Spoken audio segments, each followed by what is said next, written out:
to get through it. Um, this is Track Girl Summer presented by World's Greatest. I am your host, Natasha Hastings, with my co host, Corey Carter. Follow me on Instagram, Twitter, IG, Natasha Hastings. Follow the Corey Monster, Instagram, IG, Twitter. You know where to find me. Yeah. Follow the World's Greatest on Twitter, Instagram, and YouTube. Follow Track Girl Summer. The Twitter things are popping off now. We do our predictions every day, and you can interact with us on Twitter about our interactions because we go and post there after. About our predictions. About our Hustle Clean podium predictions. You said you can interact with us about our interactions. Did I say that? Yeah, it's okay. I got you. I'm still drinking my coffee. You also didn't let me do our jingle, but oh, I'm sorry. It's okay. Go ahead. Track Girl Summer. Track Girl Summer. I'm gonna need you to at least get a hand clap from you. I'm still drinking my coffee. It's still early. Excuse me. Yeah. Did you check our IG this morning? Apparently closing on 1,300. Hey, thank you. So keep following us on IG. Follow us on YouTube. We're going to get the interviews that we've done up on our YouTube channel. So you can go and check that out. Yeah. What do you have in store for today? Today, man, it's going to be an amazing day. First of all, oh wait, I'm skipping things. We bring the culture to track and field. I noticed that, but I just let you have that one because I was like, she's already. I'm trying to get it going. Anyway, we bring the culture to track and field. No, I got it. I got it. Thank you. We'll be coming to you every day. Today is Thursday. We've got 2 more days after today. We've been bringing you predictions, our shenanigans, great guests. We have more amazing guests today. But before we get into who our guests are, track and field. I haven't had time to watch any other sport in the Olympics because track is life. And boy, oh boy, we have some amazing performances, but then some disappointments to discuss. But we're going to give Ryan Crouser and Joe Kovac showdown in the shot put. And then we'll talk about some relay talk. And then we will be joined by none other than Bianca Knight and Tyson Gay. So it's a relay party today. We'll be doing our predictions for the Hustle Clean podium picks with Bianca and Tyson for both the men and women's 4x1 podium. And I know that's going to be some spicy talk because when we play tweets or videos, you can click the videos to play them. Let's get into the fit check today. Honestly, guys, there's days where I really bring it. And today is one of those days. It's like a little 2-piece moment. Get into the little rhinestone bedazzle hair. Get into the eyes and then hit them with the shoes. You know, I love the women's J's, so I killed it today. And I'm just... Can you agree that I killed it today? You killed it. You look really nice. I am rocking one of my boho chic. It's giving me like lemonade. Mom dresses, a little, decolletage. No, we love a clankle. Since it's in my pocket, I'm going to go ahead and plug it. A little war paint, 400 meter diva on the lips. And mom shoes. I'm not even going to. They come off anyway. So there we go. These 110 hurdles. Huh? Wait, what? Oh, we had Ollie Pop it. This is why we're co-hosts. Today's flavor is ginger lemon. That clearly I need. You need ginger, lemon, honey, and prayer. Oh, I got it. I think that. But let's talk about those 110 hurdles. You gonna start there? Yeah. Bachi! That's why last night, that's all she was Bachi! saying. This is why your voice is like that. Last night, all she could say, Bachi! That's my I told them I told him, Fachi. And Aries also told he Aries, said if Aries picked it. something happens to Grant, Parchy's gonna be there to swoop up that gold, and he did. Mhm. Grant, it's good. Grant was out. Grant got out. Out. He was out. It was probably hurdle 4 or 5 that like Parchment just like. You could see his trail. He wasn't as tight the last 4 hurdles. You could see his trail opening up, and it caused him. I to wouldn't float have the noticed hurdle. any of that if Aries didn't break that down for us. So, shout out to Aries Merritt. We'll post that interview, but sorry. Yeah. You could see him kind of like floating over the hurdles, and when you're in the air like that, you can't apply force to the You ground. got to be moving fast. You're not moving in the air. Well, you are. That's the only time you are moving. Not fast enough. But we gotta come down off that hurdle. I'm just munching on these grapes. Yeah, girl. They were just share. I ate like half your grapes, and Liam likes the grapes. He's gonna be so upset.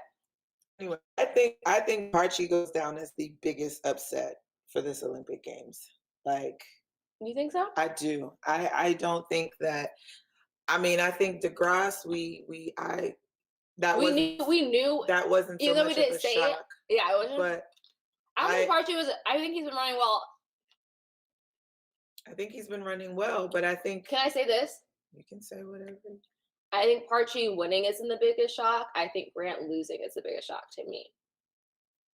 Because I believe that Parchy could get it done, but I just didn't think Grant could get beat.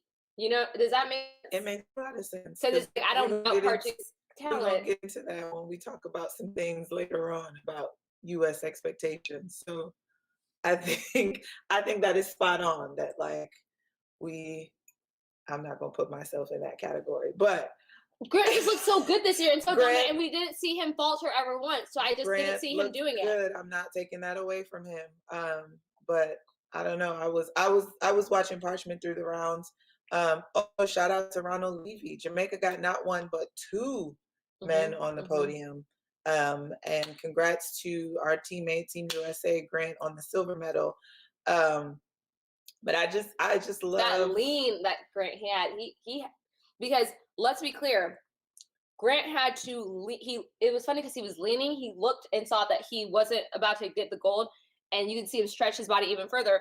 And he came through the line at 13:09, and Ronald came through 13:10. He almost wasn't about to get the silver either. He really had to stretch for that silver. Yeah, it was an exciting race all around. Yeah. Happy for all 3 guys. I mean this in the most nicest, non-messy way. I know that there was some drama with the Jamaican men getting to the Olympics, and I think just making it on the podium period made it all worth it to them. So congrats to them. Pachi. I've been coffee capping Natasha and her mom's accent all week. It's still terrible and honestly disrespectful, but I think I'm getting slightly better. Pachi! Stop. Like, you need to. We have several more days of the show, and I can talk all day, but people would like to hear you speak. Okay. Now speak on this men's 400. These men's 400. Can I just get can me and Jeremy get our flowers, please? Can we get our flowers? It's not about you right now. Can we get our flowers? It's not about you. We're talking about our flowers. It's some of the men who actually competed in. I mean, I just remember somebody saying like, I mean, he wore a T-shirt in the semis. Is his game really in it? Is his head really in the game? You didn't have to bring that up. I did though. Like you could speak on yourself. I did. You could speak. I just had some questions, and you know what? Stevie had some answers. Man. Okay, I like that. That was a good one. But no, another exciting race. Of course, we were watching Norman and Michael Cherry, but as those guys were coming, first of all, Norman took it out. He had to. You're in lane 8. What else are you gonna do? He was out. Because you think you running down these boys, you got to get out. Man, you got to put yourself in a position to win. And I applaud him for running a brave race. Yeah, but as they were coming around that bend, it was all Gardner. You were poking me. I said Gardner's in the lead. And once they evened out and came down the straightaway, Kirani Karani. Y'all know I love you some Karani James. Karani, I'm so happy to see him doing well and just back on the podium. He had to go through so much to get back in fighting shape. To see him on this podium, like I Yeah. know, we're biased in our Team USA, but We there's gotta give the credit where it's due. and we there's know the certain journey. athletes we just it's like I don't care what country you're for. I'm rooting for you to win. And Karani is one of those people. Like I wanted him to get the gold, but I'm glad he's on the podium. But Stevie, Stevie looked good. he came out the turn in the lead and just said, I'm gone. taking this. Deuces, y'all figure out second and third, but the gold is for me, baby. And we got to give a shout out to Zambrano, who Mhm, came in for the silver medal. Jeremy kept talking about him. Zambrano brought him up. I should have listened to my teammate because we would have been almost perfect, close to perfect, if we had thrown Zambrano in there. Zambrano was the wild card that We just weren't sure. Yeah. We got to give honorable mention to our guys. Michael Cherry had a PB race of his life. And that's what I wanted to say is because speaking of what people said, you were like, I'm not sure. He was nervous and shaky at Olympic trials, but Michael Cherry showed up when he had to. He didn't the get on best the American performer. and he PB'd. It's like he did his best performance where it mattered. It wasn't enough to get him on the podium, but like if I'm ever gonna like to be wrong, it's in this instance. Yeah. He ran well. Like you can't say he didn't put together. He put together the best race he's ever put together. Exactly. He's just running against some. He's running against some bad Some boys. dogs. Some bad boys. And Norman was 5th in 44:31. Yeah. So shout out to the boys, your Olympians. You got some really interesting fact about the men's US 400. Man, so this is, first of all, let me backtrack. Let me go back. The only time the U.S. has not made the podium in this event was 1920, 1980. We boycotted that. We boycotted those games, and in 2012. This also means the men not making the podium in the 400 also means that the U.S. has not won any gold in the men's sprints for this Olympic Games. Individual sprints, but I mean, that's the team sprints too. Gosh. Making this the first time in history that the U.S. men not home gold in the sprints. And we're gonna get more into that. Let's get into it now. I mean, we could Okay. talk about it a little bit because we kind of had the conversation a We've been yelling at each other all day and night about this. Before we got on air, and I think we have differing opinions. And I've been, of course, you can imagine, we're all texting the Twitter sphere, the friends and such. And I am of the belief that it's not that there's this narrative out there that Team USA is underwhelming and not performing well, particularly the men. Because let's be clear, the women are, we said this about the trials. We said the trials. I said the men are running good races. The women are making history. The women, yes, exactly. Shout out to the women. I love to be, anyway. But is it a matter of Team USA not running well, or are we just getting beat? Because in the instance of Michael Cherry running a PB, he got beat by 3 men. Fred Curley got on the podium in the 100. We came first, second, third, and fourth in the 200. We came second and fourth. Thank you. We just claim Andre. We just claim Andre. Let me get my coffee down. And so it almost kind of feels like, right? To me, let me say for me, as the person sitting on the couch saying you suck. But if we were those guys that made the podium in second, third, or was in fourth place, but ran a PB, hearing other people say, you guys suck and you're not performing well. It's like you guys are top 5 in the world, top 10 in the world. Who the hell are we? So to sit here and say that the U.S. is also not performing well, Before I don't you go think any it's further, fair. Disclaimer, I never said that they sucked. But I'm not saying that's what I'm just saying, I just want to you made it kind of seem like I'm not saying it, but like she might. I just want to make sure. A lot of the headlines are saying the headlines, not me. The Team USA is underwhelming. They're not performing well. They're on the freaking podium. We didn't win gold this time. The 400 is the only sprint event, and now the 4x1 that we're not on the podium. I think it's And it's a double-edged and the sword. men are, yeah, we've created this standard, but again, as the athlete and as the person who's come forth at the Olympics, it's tough for me to sit here on the couch and watch these men go out there, work hard all these years. We sit here and tell their stories and talk about the blood, sweat, and tears. And because they didn't win gold, we're going to sit here and say that they're not doing well. But okay, as the athlete, I feel like yes, it's not fair for the public to say like you should do better because who are y'all? But as the athlete, I know when you got fourth, you were happy about it. No, I wasn't. But I'm saying but I went back and reflected on it, and after the fact, I was happy. yes. But But what I'm saying if is we're also in a culture where we're saying like, I mean, it was a tweet the other day. We're talking about mental health.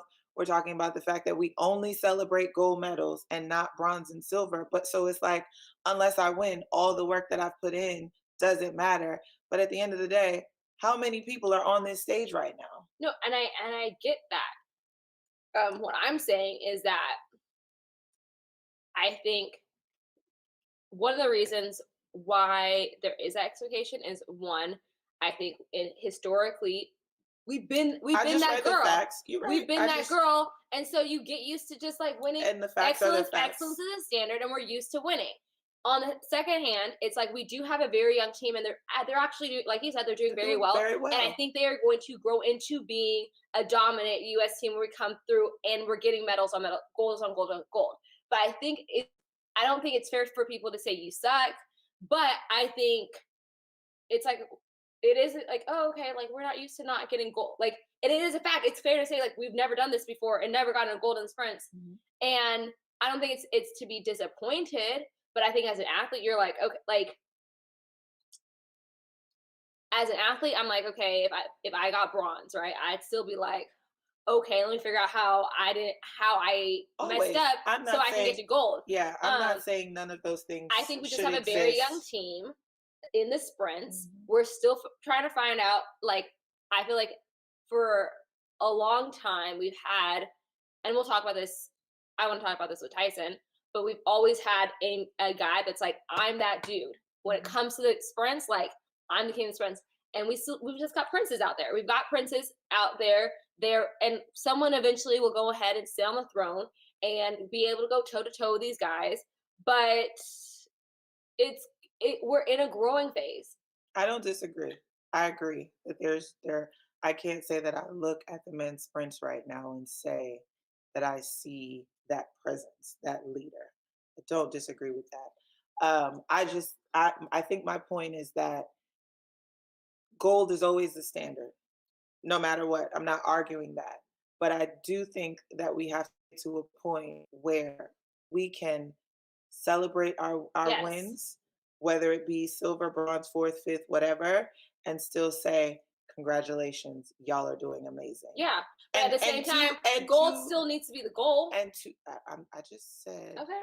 I I'm just just said saying. that, but also congratulate the rest of the world. Yes, the And world is coming up I on think us. that we are in the position that we are in because of that lack of respect for the performers around the world.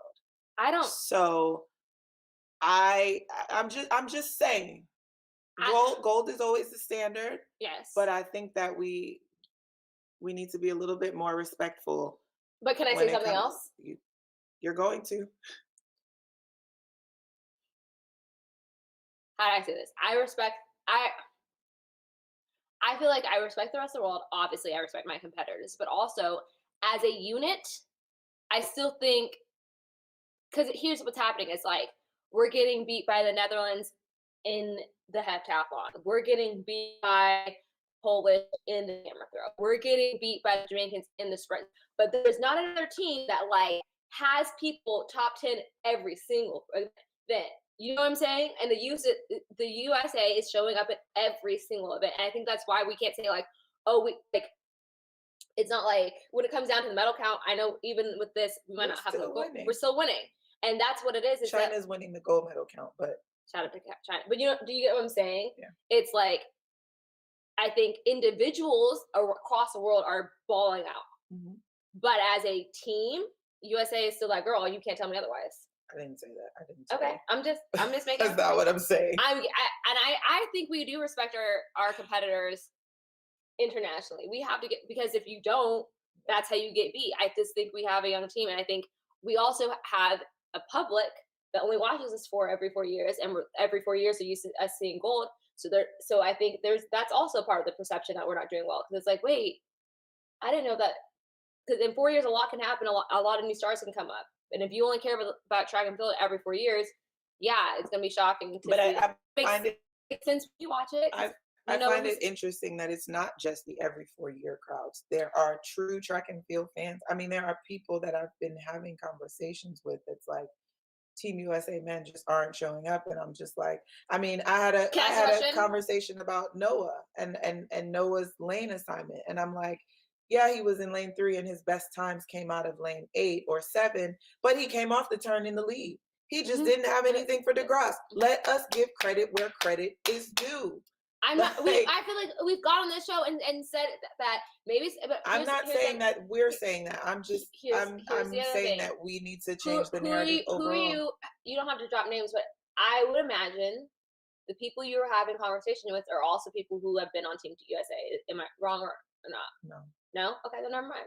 They were coaches, but they're not. Okay, then never mind. Because I'm like, if you're talking, I'm not saying you were, but we talked to Jeremy Warner yesterday, and if Jeremy Warner's like, yo, when I was on the track, we were out here dominating the 400. He is like, okay, I had to you got to take that on the chin, because like, he's not only saying it, he's done it. But yeah, we have 8 minutes to go through all these finals. All right. First of all, speaking of gold and the men, Ryan Krauser might have had one of the most dominant throws performances of all time. He threw the Olympic record on his first throw. He came out and said, "I'm gonna give y'all a show." And then the rest of his throws either equaled or bested the Olympic record, the previous Olympic record, which is insane. Shout out to Megan Clark. I'm gonna say that he was out there throwing for you, boo. Megan. And then we doubled up on him, got silver with Joe Kovacs. He threw 22.65, and Thomas Walsh from New Zealand 22.47 with a season best for bronze. We got another gold. And another one. Women's pole vault. Katie came through with that 490 in the pole vault. Okay, she put the bar up to 501, and it was so funny because she started running at it and was just like, you know what, I ain't got it. Like she was just like, I think she just was like, I'm Olympic gold medalist, so excited I can't refocus to try to get over 5 meters. You saw Sidorova. I don't even know where you are in the document. It's fine. I got this. Because we got 8 minutes to get through, and I want to give people their shout outs. Give people their flowers. Especially if they're not from a different country, because Natasha is like, first she comes on as like, we're biased, it's Team USA, and now it's like, give the world their due. I am. I just want us to be clear that like more than one thing can exist at once. I'm not repeating this girl's name because I struggled through it, but silver came through for 485. Holly Bradshaw from Great Britain also at 485, but due to misses, she got bronze. And our defending gold. Can you pass it? While we're spilling lollipop on my computer. Defending Olympic gold medalist Katerina Stefanidi, Stanford grad as well. She was my team captain when I was on the team. She vaulted a C as a 480 and didn't make the podium, but got 4th. I want to backtrack a little bit to. We don't have backtracking. No. It's just a really quick statement about Krauser and Bauman winning gold. Shout out to them. Let's give. Oh, Valerie Allman. Because on the document it was Valerie. I'm sorry. But what my point being, shout out to them while we're sitting here talking about men sprints not for a while. When we talk about changing the guard, we can say that the sprints were carrying the the goals. Shout out to the field events for picking up. Speaking of field events, okay, men's triple jump, Pichardo from Portugal won with 17.98. That's a national record for Portugal, and he won it on his 3rd jump. Oh yeah, they were exciting to watch Yeah, too. they were. It was going back and forth. Yaming Zhu from China got second with a PB of 17:57. Hugh Zango jumped 17:47 for bronze, and then our U.S. guys. I just had to give a shout out to, 'cause you guys know I'm president of I'm president of a lot of fan clubs, but I'm president of the Will Clay fan club. He jumped 17:44 to get fourth.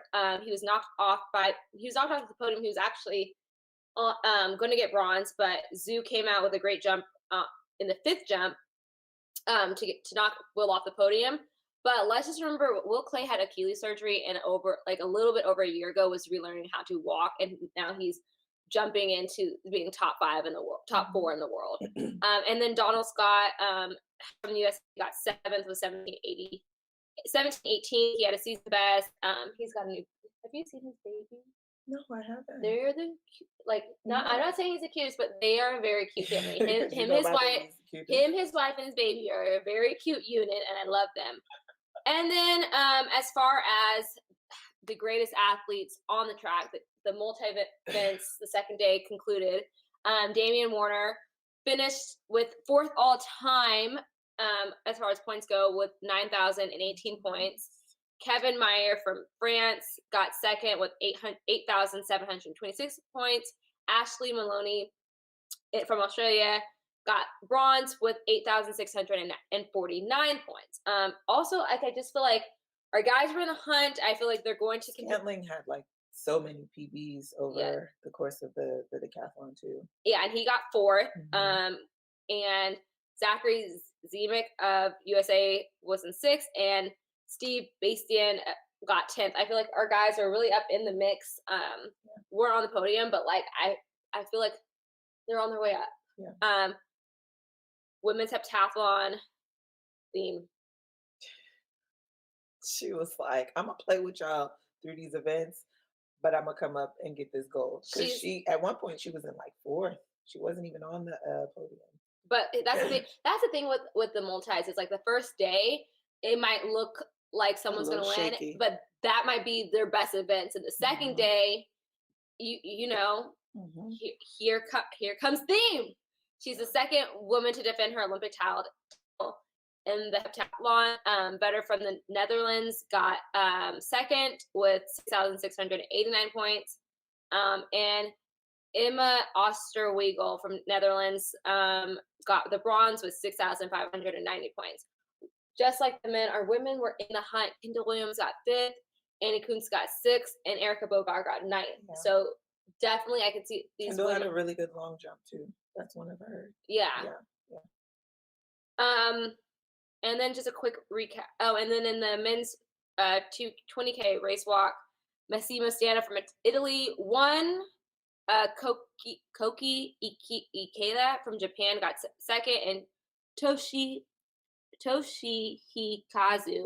Yamanashi. Come on. That still probably is wrong. From Japan got third. So Japan was showing up in the race walk. And then see if our guest is in while I don't know that she's in, but I still got two more things. You got two more things. Go ahead. Men's 15 semi. This is it was a heartbreaker. Because our reigning gold medalist, Matt Centrowitz from the US, will not be in the final. But Cole Hawker from the US, he got second in his heat. He will be showing up for the final. But what happened is, I feel like this is in the distance run, in the distance events, sometimes you have an honest race, and sometimes you have a more strategic race. So if you're in the first heat, it was definitely a slower heat. And that's kind of what caught Matt Centrowitz up. He was ninth in his heat with a season's best of 3:33.69. But the winning winning time of the first heat would have gotten eighth in the second heat. So it really came down to those big cues. Because it's isn't that crazy?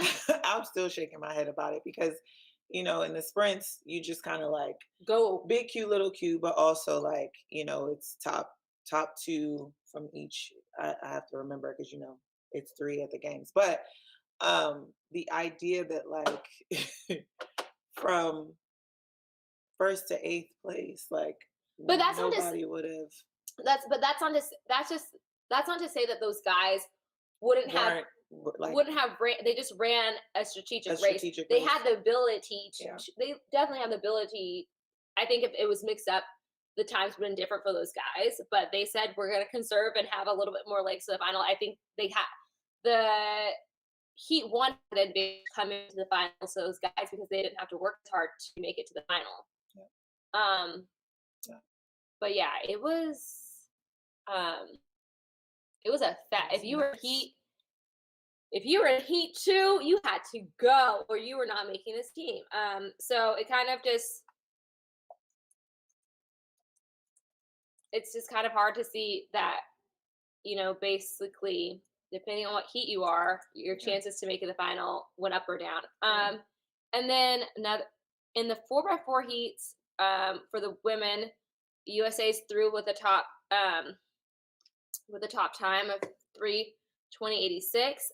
We went Kaylin Whitney to Waddling. Kendall ran a leg. Did she? She has that viral. Kendall, if you guys don't know who Kendall is, she's the girl who went viral a couple years ago for her amazing anchor leg in the 4x4 NCAAs for USC.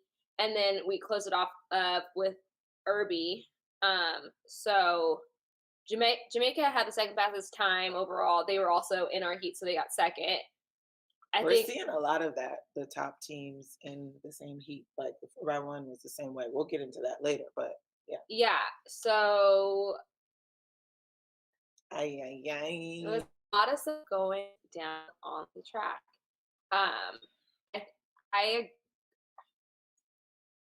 I agree with you that, like, if I had a bronze or a silver, like, how you gonna tell me?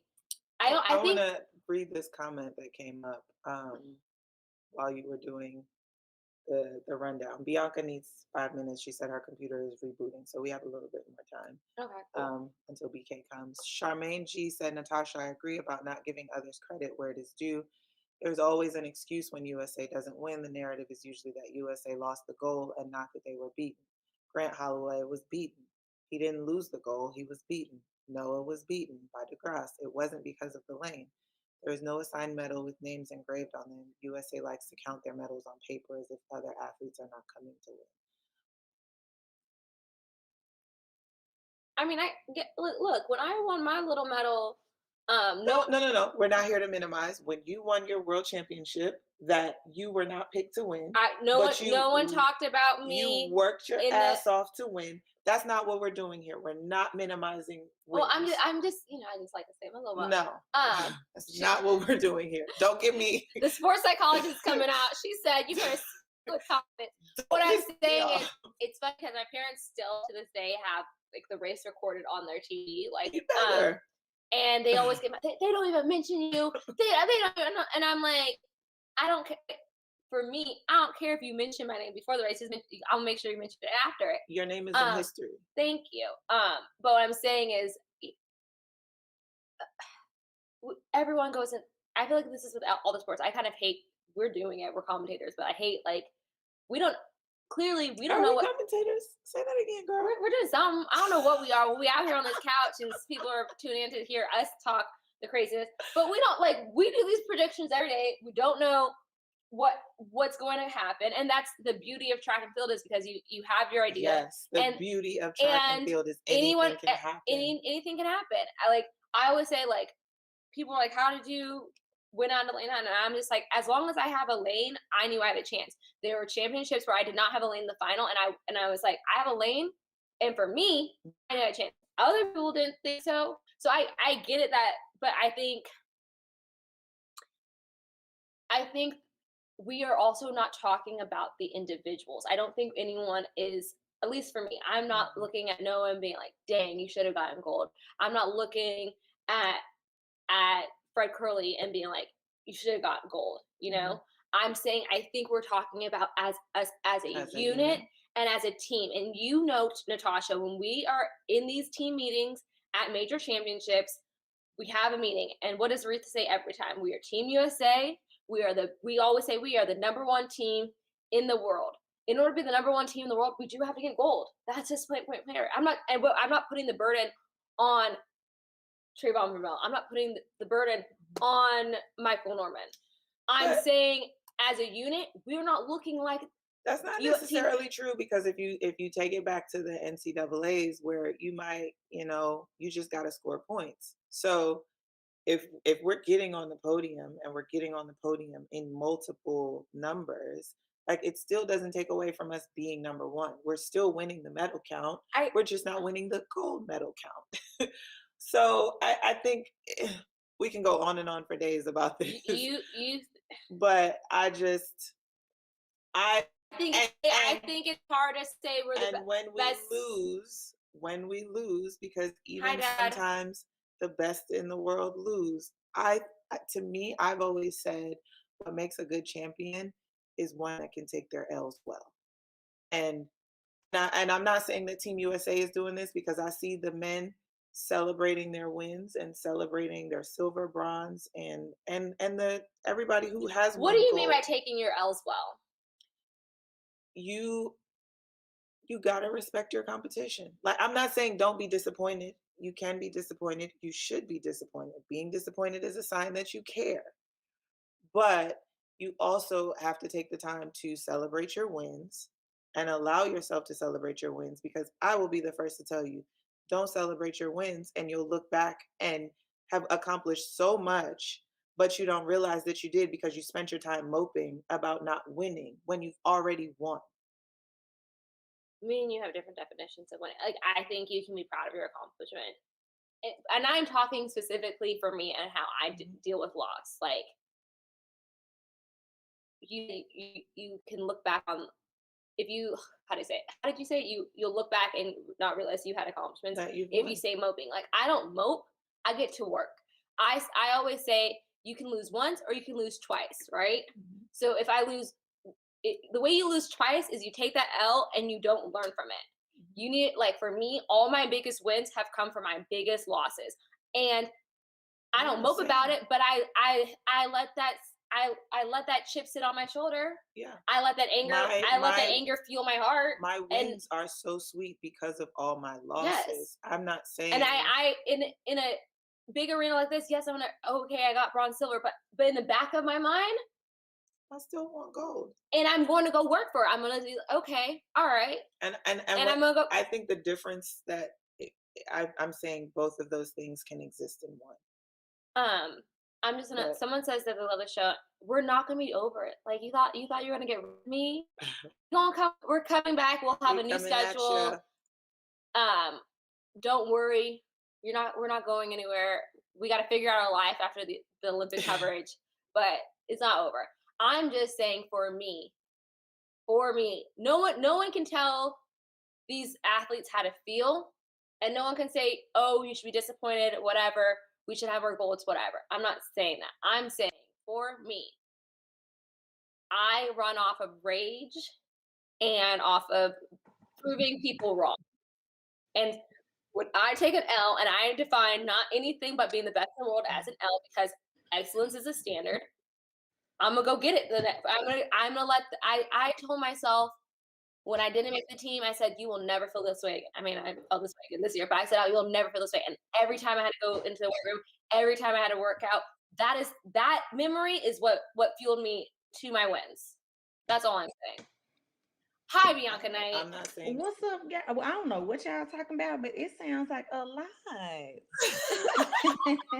Well, before we get into what we're talking about, we never got to talk about you last time you were right. on. So let's And get into so, that. before we get into that, I don't know if we have any new people here today. So let me do your intro again, so that people know what time it is. So Bianca Knight is one of my former training partners. She's a Mississippi native, Gatorade Athlete of the Year, 2008 200-meter NCAA champ at 22.4, which was the collegiate record at the time.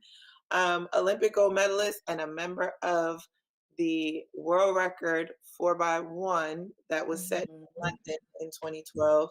Also, my favorite stat, mom of two beautiful boys. So she's the perfect person for us to get into the relay talk today. We got into it a little bit the other day. But But today, but we're gonna wait for Tyson to come on to get into the Okay, relay. okay. Oh, T Reezy. Yes, T Reezy is in the building. someone said I first saw Bianca Knight when World used 100-meter on TV in 2005. They still I got the did. video. Oh my God, can you send it to me? Email me that We'll video. figure that out. Um, DM us at Track Girl Summer, and we'll put you guys In in touch. touch so you can get that video, the I memories. need that. You know, I got a documentary I want coming to watch out. I it need too. to add that footage. Oh, okay. Okay. They're sending it via Twitter. Oh, Oh, she you send said. it. Okay. Don't do that. But yeah, I need that video. That's lit. I be looking for all my videos. I feel like that Audio. wasn't the first goal for the US in the youth in the 100, or it might have been. It might have been, and I didn't know that obviously at the Audio time. as well. Can you? But I feel like I can hear her. I can hear her too. Maybe you need to. Do you are you able to see your mic settings on your computer? Yes. No, I lied. Where would I see that at? I actually had to get on my laptop because for whatever reason, my desktop is not connecting to my keyboard. I don't even know why. Like it's always something after the power go out and something just decides not to work no more. But let's see, mic settings. I said, let's make sure she talks louder or gets closer to the mic. So just yell at us. Yeah, just yell. Bianca's too cool and smooth for that. But we'll be Okay, messing can around. you hear me? You still All right. can't hear me? I can hear you. So Oh. let's get into it because I don't want to lose too much time. There's a couple of things that I want to talk to you about before we get into the relay things. Your journey on the relay, a lot of what you said the other day, I want to make sure that we get because you know we had that bad connection. That's why we messed up on our picks.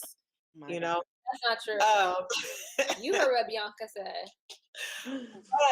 but I want to talk to you about your foundation. You know, I have a nonprofit as well, so giving back to the community is something that I think is important, and we definitely need to be highlighting athletes that have taken their experiences and their platforms and now use them to give back to the generation to come. And also, I've been, let me stop Stop moving moving around. What's around. going on with our, okay. Also, I saw where you mentioned that you don't really miss track and you Mhm. know, you don't really have any regrets. And so I know for me, a lot of my experience or my reason for starting my nonprofit is a lot of the things that I felt like I was missing and how I want to fill the gaps for the generations to come. So just give us a little bit about, you know, what inspired the foundation, what about your experiences is an experience that you're hoping to change for the generations to come. Of course, you know, I grew up in Mississippi and we're not a track state. So it's not real big on track and our resources are very little. If it wasn't for obviously me just having an exceptional talent to the point where I was invited so many places and it was paid for eventually, I would have probably never gotten to those places. So I know that that's not the case for other athletes, especially where I'm from. And also our high school system. Um, I think it's a commonality in the South because I'm in North Carolina now and they have the same issues where they don't even actually have a track coach. So they don't have blocks. They don't have, well, let's say they don't have functioning equipment. Let's just say that. And the school doesn't put it in the budget for them to get that stuff. So I kind of wanted to fill that void for the coaches. It's like, okay, well, you know, I'll give a grant. I give $1,000 to 5 different schools every year to get strictly for track equipment. They can't use it for anything else. It can be for uniforms, batons, blocks, whatever they want to use it for. But I don't give it to the school. I give it to the track team, the track coach.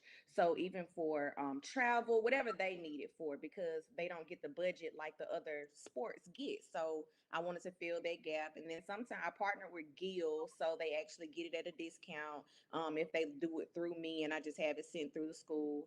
Um, what else? I host 2 track meets in Mississippi now. And one of them, there's no registration fee. If you run well at the state meet, you are automatically invited to the Mississippi Meet of Champions, where this year, well, 2022, I'm hoping to actually get my out of state kids to come so that they can actually kind of like your Nike. I want it to eventually be one of those big circuit meets where all of the top athletes end up coming to Mississippi, because we have two kids who are number one in the US in the 100, 200, and 400. They're in Mississippi. So, they did a lot of traveling. And I said, I feel like kids should try to come to y'all. So let me try to get this meet together. And maybe next year, y'all don't have to travel as much and we'll bring those kids to y'all to compete or whatever. So, that's one aspect of the foundation. And obviously, the second, I go and I speak at schools. And of course, this is a nonprofit, so it's donation based. If you donate, cool. If you don't, that's fine. But I don't charge. So, BKFgives.org. That's where mhm. you have to go give to the initiative, the cause here. I love what you said about bringing the athletes to Mississippi, because one thing that I think is true is sometimes we have to see it to believe it, right? And so if Yes. you keep your kids in the states, in the state of Mississippi, to run big and run against in these big competitions, then I think that is definitely more encouraging to get more athletes into the sport and more top athletes coming out of Mississippi. So I love that, and thank you for doing that cause, making that cause happen. Not only just talking about it, but actually making it happen. What is I going on don't with the camera know. today? I know what it is. I'm so fly. It's like it's overloading the camera. I get it. It's okay, camera. We'll work with you. Um, so another thing that you've started that I think this might be for profit, but still for the sport, is your app called BK Track Stars, Hmm. and which helps develop the next generation of track and field athletes. The goal is to use artificial intelligence and predictive algorithms to help develop and train aspiring athletes. So tell us more about that. You just Well, I sit on a lot of ideas. We thought about the app when, there you have Huddle for football and you have Rivals for football, you have Rivals for basketball. Basically, every other sport kind of know where they rank in terms of um their recruitability against their not opponents, but their classmates. And track doesn't have anything like that. And I thought that it would be cool if I'm 11 or if I'm 12 years old, I see how I rank against my 11 and 12-year olds versus, everybody else. And then I see, how do I rank against the 11 or 12-year olds out of like around the world or whatever. And I think it gives the parent, the coach, and the kid a better idea of, because it's hard for kids to even pick events right now. So it's like figuring out you're much better in this one than you are in that one, things like that. So it's kind of to help them pick an event and also to kind of see your progression in terms of yourself. Like there's a page on there that shows you how you're doing from meet to meet and season to season. So it's more so to keep athletes focused on themselves and not everything around them all the time. So that's one aspect of it. And then artificial intelligence is to help them train more intuitively. I always try to say that. So it's like it's not gonna there's no perfect science, but it's to tell you like these are the workouts you're doing, these are the times you run at the meets. Are these workouts working out? So the app will actually be able to say, well, maybe if you do this or change, maybe change certain variables of the workout, maybe it'll yield a better time. But it has to get to know you first, so you have to actually log your workouts in, because we're going to get your results. So just log your workouts in and we'll say, okay, well, this is what they're doing and these are the times that they're hitting and this is what they're getting out of that. This looks like that's working for them, or that's not working for them, or whatever. So it's to help a coach, not just be giving them something to give it to them or whatever. It's like, no, you actually need to make a workout plan for them because this ain't working what you're giving them, and it's showing that it's not working. So you're saying so many things that like I have so many questions that I want to get to, but we're not It's going to like, have enough time. me I too. see your hand, but I'm ignoring you. I know. I want to What's ask the question? because it's. Anyways, Bianca, the question I have is like, so it tracks the workouts, and you can see, hey, this athlete responds to these type of workouts. And then like, I'm a, I have my workouts from senior year. Maybe I can send those workouts to my collegiate coach and kind of um decrease that time where your coach is trying to get Trying to to your figure out. body, figure out what workout to respond to, and you can say, hey, this is what I did all my senior year. Like, not telling a college coach what how to coach me, but like, here's what my body responds to, because some 400 runners train like a 2-4 people, some 400 runners train like a 4-8, and like having that information might be helpful just to continue on with collegiate success. Yes, it's definitely a good recruiting tool because you can make it on there if you want people to see the workouts you're doing or not. So you can have that public or you can have it private. So and also I have a platform for coaches and athletes for the recruiting that they get a whole database of colleges that they meet the criteria of based on what they're doing right now. And it's just a better way because everybody's looking at the Power 5 schools. And it's like you can get it done from any school. So stop looking at just these schools. And these are the ones you can get a full scholarship to right now.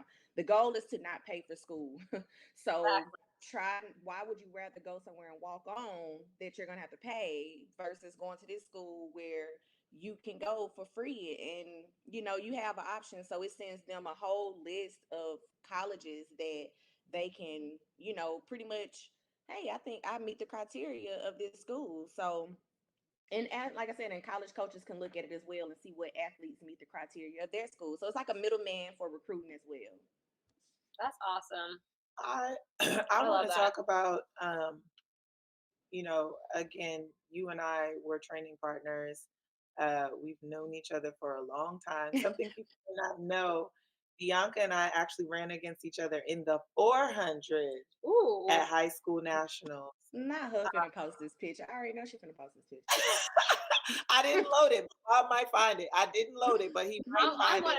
gonna find it if y'all don't load it. I posted it on my foundation page. So, but what I want to talk about is I love what you're doing with this app. But there's so many like intersectionalities of like what you've been saying that like I hope I can form the question properly because I love you said that this is about the athlete comparing themselves against themselves. And I remember Mhm. one time you and I did a speaking engagement and a parent asked us, what were you running at such and such age? And both of us were like, that's not important because we didn't want that father to start comparing their child against what we were running Mhm. as athletes because we were pretty fast when we were kids. But also, I think we're like gifted. It's like We are gifted, but the point that Bianca and I made to each other was that number one, we had the longevity that we had because yes, we trained hard, but also when I was 10, I was a 10-year-old. You know what I'm saying? same. Like I wasn't out there running 400s, you know? And so I think what you're doing is so important in that, it's giving athletes and coaches the tools to Mhm. see what works for them, but also don't burn these kids out. Hmm. Let these kids be kids. We didn't have a Yes. topic If about if they like gonna be young great, they're gonna be athletes. great. Yeah. So talk to us a little bit about that because I think what you're doing, like I want people to understand the importance of having these tools and understand. Let your kid have fun. All right, I'm gonna stop talking. Yes. Sorry. And it's crazy because a parent, I think his daughter is like 10 or 11. He's like, oh, she's just not having fun. She's not doing this. And I said, and it's probably because you're making it too much of a task for her.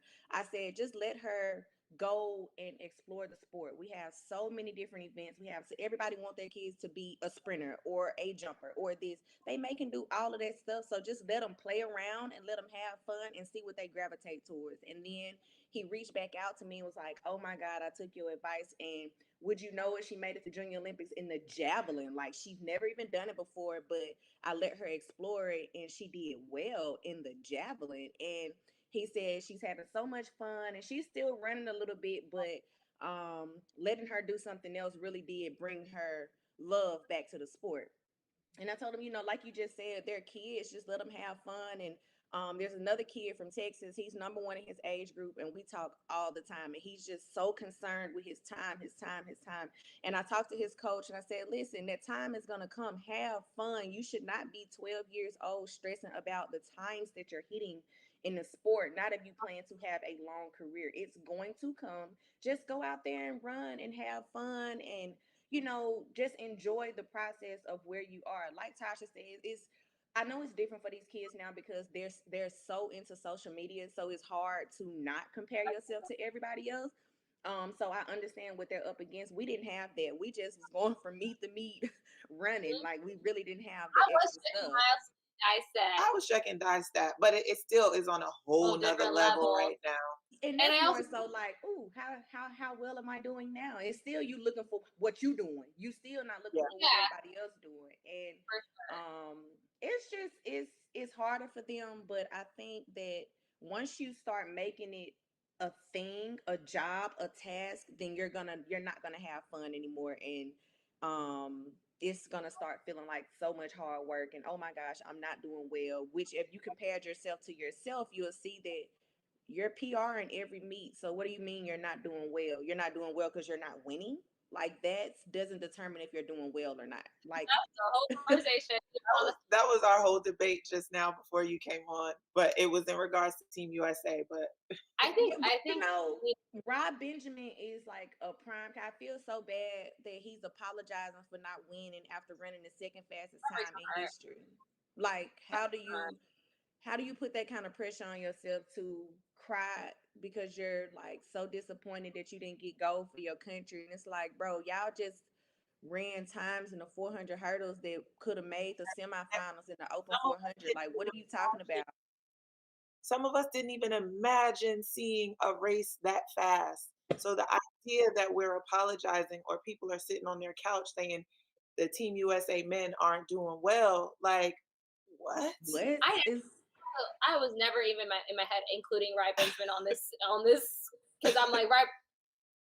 I think we need to have another A whole episode nother when we segment talk on this. about the pressure and like on young athletes and developing young athletes because I think we have so many young phenoms that people think that it's normal and it's not like y'all these people weren't just they work hard but let's be very clear God reached down and touched them and made Specifically. specifically and was like chosen. And I think what happens is like you see the Sydneys, you see the IJs, you see the things, and you think your child should be on that track, and it's like that is how you destroy a kid. mm-hmm. Period. It We're is. gonna have that is gonna It's be a whole nother that is gonna be segment. Yeah, another we can segment. definitely like you said, that's a whole nother topic. But But you know what? A yeah, child so who's not gonna be destroyed are these two kids that you have.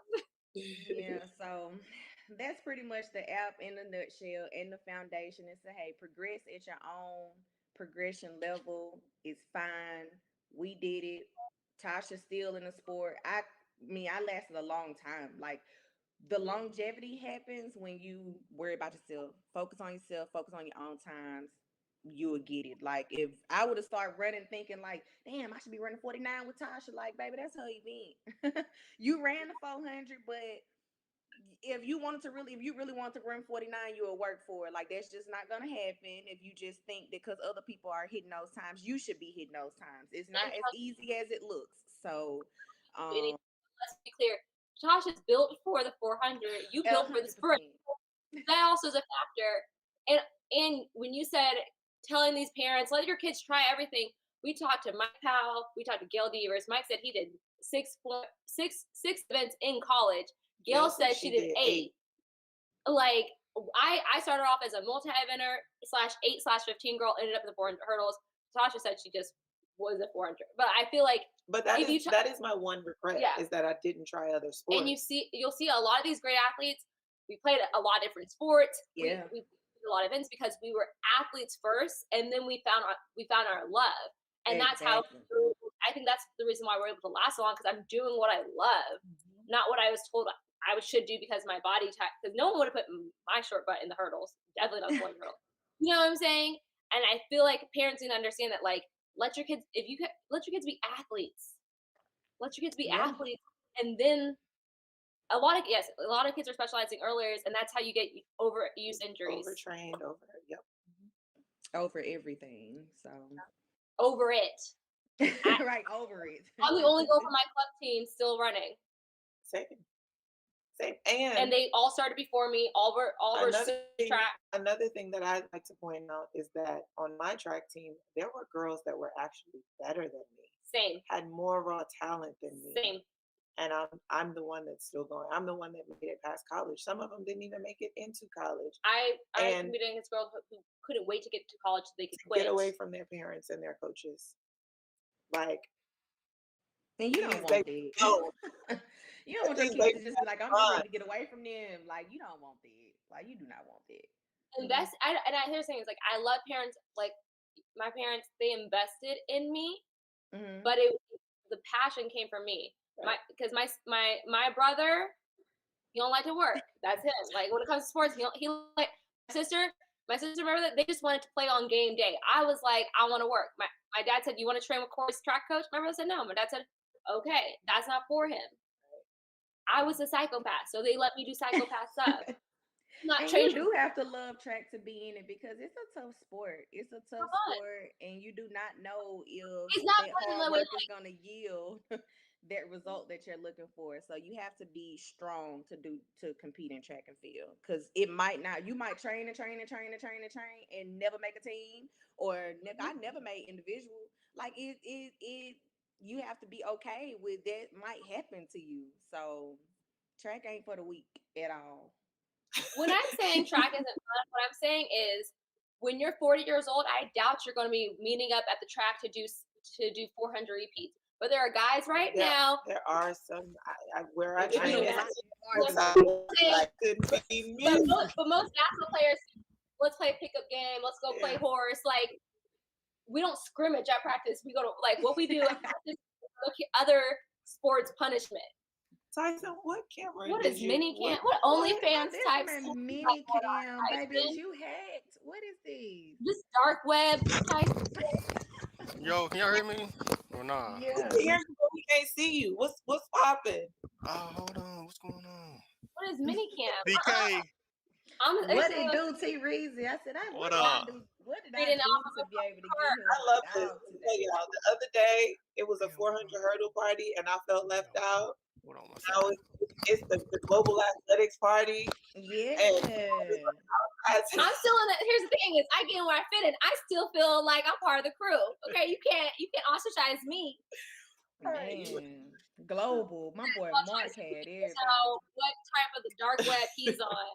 Weird, cool. Tyson, I get hacked messing with Tyson. Hostage like situation we got going on.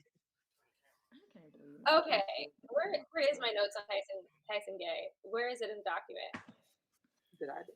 Did you delete my? Tasha, I'm gonna fight you. Because you'd be putting stuff any and everywhere on the document. I found it. Tyson Gay, University of Arkansas. He has the American record with 969, and he's actually tied for the second fastest man over 100 meters with Johan Blake. He has, in 2007 in Osaka World Championships, he got gold in the 100, 200, and the 4x1. He's the second man to win all three at a World Championships. Maurice Green did it first, and Bolt did it after. He has a 2009 World Championship silver in 100 in the Berlin World Championships. He is a 4-time U.S. champ in the 100, and he is a blank screen on our show. But welcome to Track Girl Summer, and y'all better put some respect on my dog Tyson Gay's name. You hear me? We were talking earlier about how in the U.S. there's always been the king of the sprint, that dude, and for a long time it was Tyson Gay was that dude. Like, and I feel like we're trying to figure out who's going to sit on the throne next. But Tyson, you have any thoughts? Tyson had a seat and stayed there for a while. We can't even hear our dog no more. Tyson, you there? Someone send an Amber Alert out for Tyson Gay. My man's got the mini cam though. I'm trying to figure this one out. What is his mini cam? Well, while we get him back on the screen, let's introduce the next segment. Oh, like the predictions, like the Hustle Clean whole thing, or do you want to? I thought we were just going to introduce. Okay, guys, bear with us. Okay, so we're going to be doing our Hustle Clean podium predictions. Bianca already knows how it's good. We didn't pick who is on each team. Who's are you team with? I'm gonna pick Yeah, Bianca. Jeremy told me last night that they can run a complete. Oh, he throwing shade on my dog, Reezy. I just don't know if he's gonna show up, so I need some assistance. All right, you would be I know K. Bianca's in the chat right now. But our predictions are sponsored by Hustle Clean. Hustle Clean is a mission-driven self-care brand for active lifestyle. Products are sold nationwide in Walmart and Target. It's athlete and Black owned. Go to hustleclean.com and enter TGS for a 10% discount on all products. Thanks. Get in the hustle and get clean. It's not their logo, but I say it. And we're gonna be talking the men's 4x1 and the women's 4x1. Do we want to start with the women's 4x1 and what I think about it? Or do you want to start with the men's 4x1 and I'll tell you what I think about that? We can start with either one. They both same boat. So What you mean they both in the same boat? One still has an opportunity. One's still at sea. Okay, one's still rowing, but it's a shaky boat.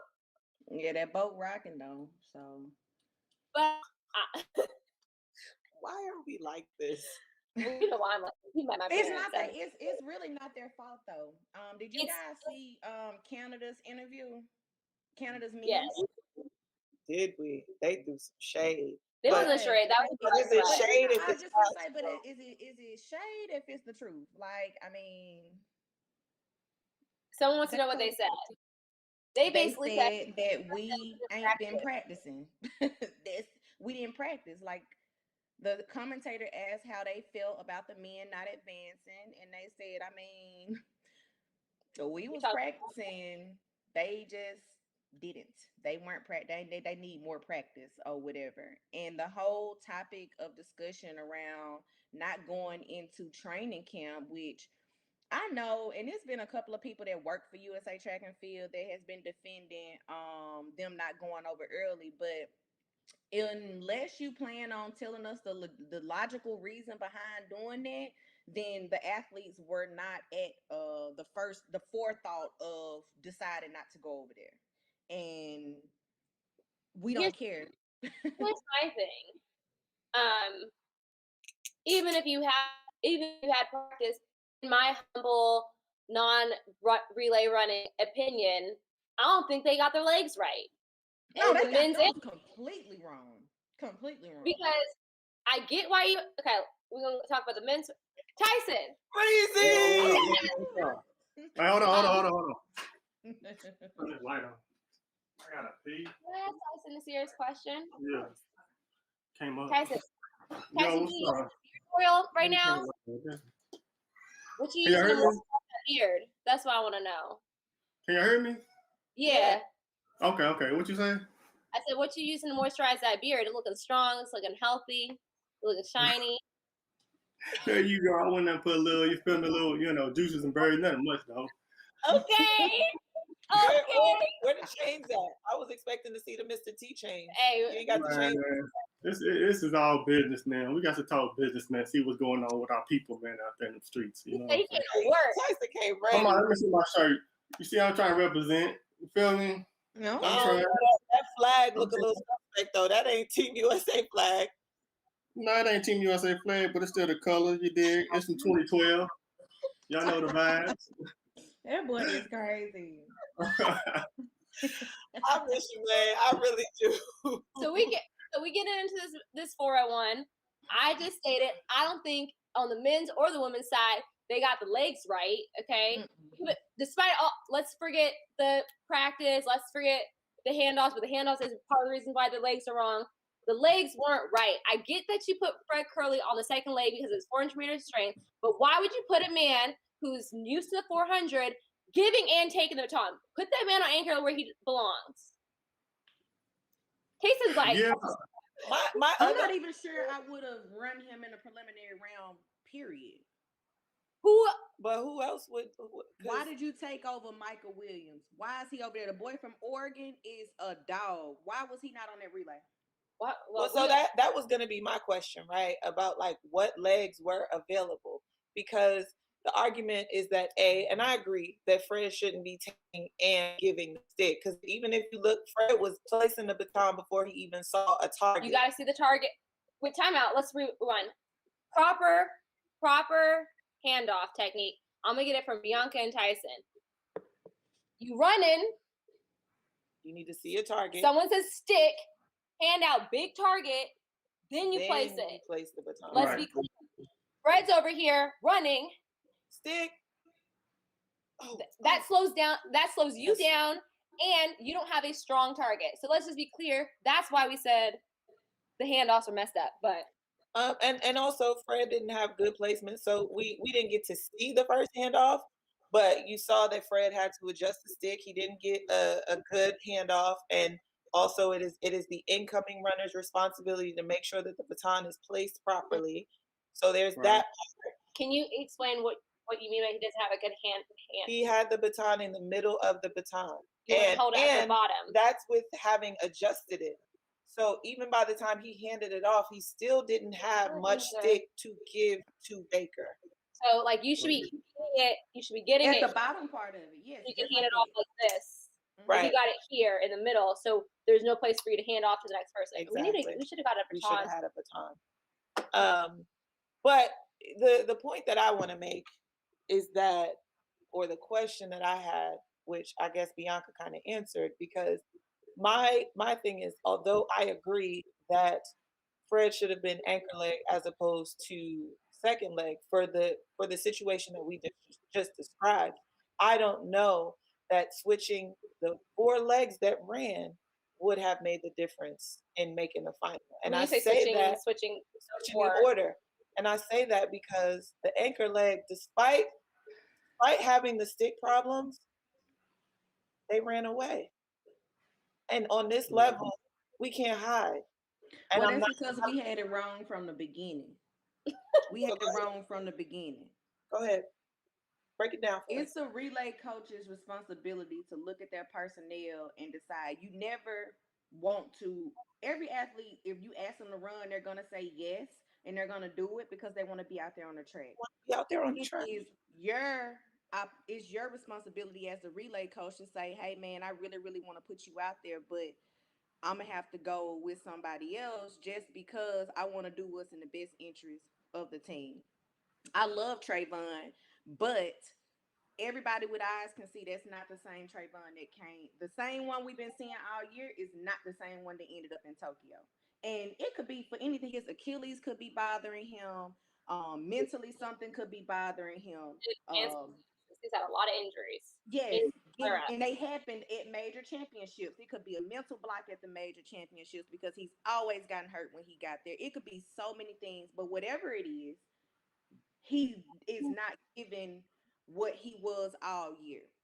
So you make a conscious decision as a coach, and you go forget that he runs 9.7.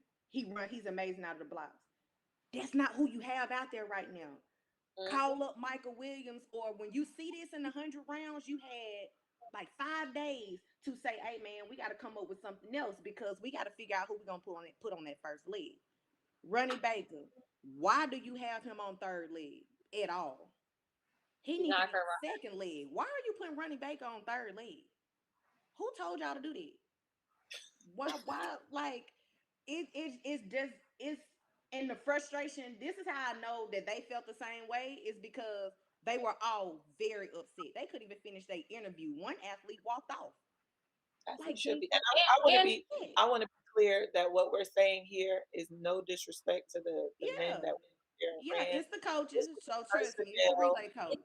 Bad strategy, bad coaching. So basically, Natasha's saying it's just the U.S. relay coaches.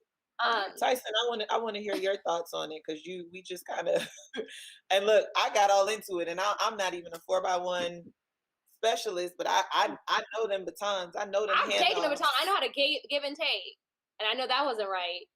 So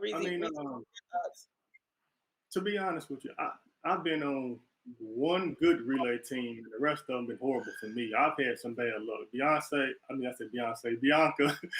is the expert, I think, in the 4x1.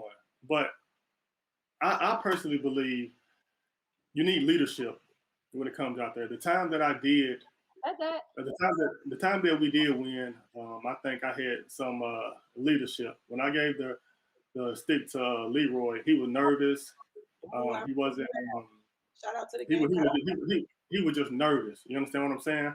The prelims didn't go well, so when finals came, it was more like I just had to tell him, man, I'm going to get you the stick. Just go. And I calmed him down. You know what I'm saying?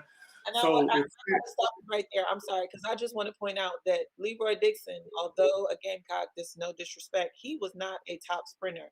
But what you're saying is, as a leader, you elevated him enough to believe and go Right. out and get the job. Because yeah, at the time we had I want to say we had 2 or 3 sprinters go down. So, you know, that they just moved up on the chain. So whoever's going to be the leader for the U.S., and I'm not talking about coaches because I believe coaches are one thing, but whoever's going to be the leader of the U.S., the men's 4x1, it's always a big dog. No matter out of all those guys, it's always a big dog. If Fred has came down from the 400 and has took over the 100, as we see him right now, right? These are just facts. If he's going to be the big dog, he has to be the one to step up and say, hey, this is how it's going to go. This is what leg I want to run. This is what I think. And the guys have to come together and give each other's opinion because we've done that once before, even though we still have bad luck. The coach gave us the permission to say, hey, you guys put it together. What you want to do? I said, hey, Crawford, what you want to do? You know, what leg you feel like you're the best at? Crawford said, I think I'm the baddest MF alive on third leg. You know, so then. I know he said that too. Sean Crawford, you understand? Sean Crawford, you know what I'm saying? This is the gold medalist talk. So we're in the group. He says, I think I'm the baddest MF on third leg. And so in my brain register was like, I think I'm the baddest MF on third leg, right? So I wasn't running the prelims, but he ended up running. I think he gave the darkest pattern, I think. It still was some type of mishap, and we didn't make it through. But we always relaxed. We just made a mistake. Somehow, some way, it didn't work. Bad luck. I don't know what it is. But someone has to take control of the relay, and it's not going to be the coaches because we've had different coaches, different staff for years. So I believe that we have to find a coach who is the relay coach. Like, and this is no diss to any of the coaches, but the athletes have to stick around the track. We have to get the stick around the track. That's what it is. So I ain't blaming the coach, but we have to get the stick around the track as the athletes first. They can put us out there, but we got to get the job done. But I believe one of these college coaches, I don't know if it's Henry, I don't know if it's Shaver, I don't know which college coaches, you know what I'm saying, are out there. They have so much experience. They have to run 4x1s every year, all type of meets, you know what I'm saying, SECs, regionals, nationals. They have the experience. And I believe we need a dedicated coach with that type of expertise because they do it so much. And let them just take over. Put the pride aside. Right now? Do we know? I was told Wallace Spearman is the coach. That's what I was told. Yeah. And I didn't know if that was true. I don't know if it's true either, but let me tell you But something. I did hear that. Michelle Lewis posted on Instagram. I know Michelle is a girl. I made it very clear. I felt like she was making it very clear that I'm the women's relay coach and I ain't got nothing to do with what's going on the Can I men's say side. something? And it might be controversial. I really feel like looking at the legs that we had and the 100 boys weren't giving what they supposed to get. Y'all should have gone digging up in the 200. And I know Tasha said they just ran the 200 and they might have been tired. But Andre, somebody posted, DeGrasse got his little butt up, ran all the rounds of the 100, got his butt on the podium of the 100, got his butt on the podium of the 200, and real championship runners are ready to run another round for the 4x1. And I also think that it rests in also what was said earlier about Team USA counting medals before actually going out there. I think we rested in we're gonna make the final. Canada didn't have the legs to choose from. We always say our blessing and our curse is that we have we could put anybody out there, and I think that's what we did. Well, right. Put that anybody is out not there working no more. instead of We get to walk on, down by right, Japan. instead No, of calling say no on tea to who we Japan. needed to call on, whether you tired or not. Because I'm taking a tired Noah Lyles.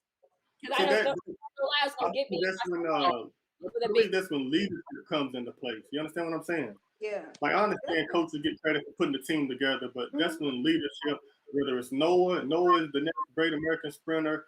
He has to say, "Hey, I'm going to run." But I know it's sometimes tough for people to come down off that mental high, of winning or getting third or second, and you're with family and you're excited, you're tired. But you have to find leadership, Yeah. whether it's Noah, Fred, Ronnie, or Trayvon, whoever it is, someone has to be a leader. And you understand what I'm already knowing they don't want to put night Like, on the last successful relay team I had was I think it was Bahamas Relays. It was myself and Gatlin. I want to say Mike and Ryan Bailey, I think. And we were talking about, we had relay practice and all that stuff. But when it boiled down to it, we all had to discuss, I think it was Gatlin, he just took leadership. You understand what I'm saying? He took leadership. Now his I think it was his what was it? What's it called when you're trying to get people hype? Bravado, confidence. His like when you get in everybody, I don't know. But anyway, his motivational thing before the race, right? He basically was like, "Look, guys, we about to go out here and do the damn thing. We about to whoop these guys." And at the end of it, he was like, "Look, man, we got kids to feed," and we all kind of just laughed. You know what I'm saying? We looked around and we're like, "Damn, we all do got kids," and we all just laughed and we're like, "Hell yeah, we got to feed these kids." And it just broke the ice. It wasn't no nervousness. It was just like, all right, let's have fun. And we went out there and kicked ass. You know what I'm saying? It was just about having fun. So someone just has to take leadership. Like I said, for Noah, whoever, because I didn't run the prelims when we won one year, but I ran 4 rounds of the 100 and 4 rounds of the 200. So I had to take a day off. You know what I'm saying? But if you're only running a few races, you can run one more race, so like you said, we have so many options, and I think our ego is so big from years of being so successful and being the most talented, but we don't win because of our options. So we have to take leadership or find a designated coach that practices and understands the egos and put everybody in the right position and let people be comfortable where they want to be comfortable at. Because I see that if you have 3 9/8s on a 4x1 team, it ain't guaranteed you're going to win, but you should be in the finals. So to me, I feel like they stacked the relay up, put the 3 fastest first, and they put the 4th fastest last because they want to give him the lead. But unfortunately, he didn't get the lead because he never was in the lead. So that's my thing. I think they were trying to stack it up and then get him the lead so he can hold on, but he never had it. Like we see colleges do that all the time. They put the person who's not the fastest last going to get in the lead. So I think it just didn't work. I don't know what happened with the sticks, but Fred came in to go run a monster leg. Right. We got to get into our Hustle Clean podium picks, but I also want to just say, Breezy, the people don't know you for being a talker, and I just appreciate you for showing up in all your glory and all your knowledge and letting the people see this Tyson Gay, because this is the Tyson that me and BK know, but everybody else doesn't get this. And shout out to you for dropping these gems on us. Well, now with the men out of the contention, we starting off with men or women? Which one? I didn't put a W or M up there. We haven't even talked about the women because I'm gonna tell you why I don't like the women's. I'm gonna tell you why I don't like the women's lineup either. All right, so then let's start off with the men. The men, I got China. I got China winning that thing. China has always been y'all have, if you've been paying attention to any championships, China is always right there. Always. Japan they made the podium last World Championship. They sure did. Last Olympics. They made the podium. Last Olympics, Japan was who my eyes was on actually. Well, Japan made the podium. Semis. Mm-hmm. Jamaica look good. They look good for the men. I think Jamaica Canada also really good. Who? Canada. Oh yeah, Canada. Canada do look good. They do look good. I forgot about that. So who went in with the number 1 time? I'll look that up right now. I think it was actually Jamaica. That's why I had Jamaica and Canada. I thought. That's the thing. To touch on Jamaica, they have one veteran on the team. That's Johan. He ran 3rd leg, if I'm not mistaken. And he could have had pride, ego, and say, "Hey, it's my last Olympic. I'm running anchor." You know what I'm saying? That's the type of leadership you need, though. Yeah, but he obviously got his team together and they got through. They made it to the final. You got to make it to the fight. Exactly. There's no reason why Michael Rogers should not be in Tokyo right now. I don't care what's going on. Michael Rogers should be in Tokyo. because But I don't think he made the. I don't think he made the finals. it Or did don't he? matter. Our federation needs to come up with a different system and be able to. How you gonna have leadership over there is if you, oh well, we're just going by the book. If Johan didn't make their final in their 100 and 200, he would still be in Tokyo. They were still gonna take Okay. it. Oh yeah, we They- definitely have different rules Yeah, and. we just and have a different approaches. Oh well, we gotta take these people and they gotta take these. You taking a whole bunch of people over there who ain't never ran with each other before. How you gonna gain leadership and confidence and chemistry and something that they trying to figure it out on the fly? Then on top of all of that, you skip training camp. Where Okay. they could have been getting to know each other.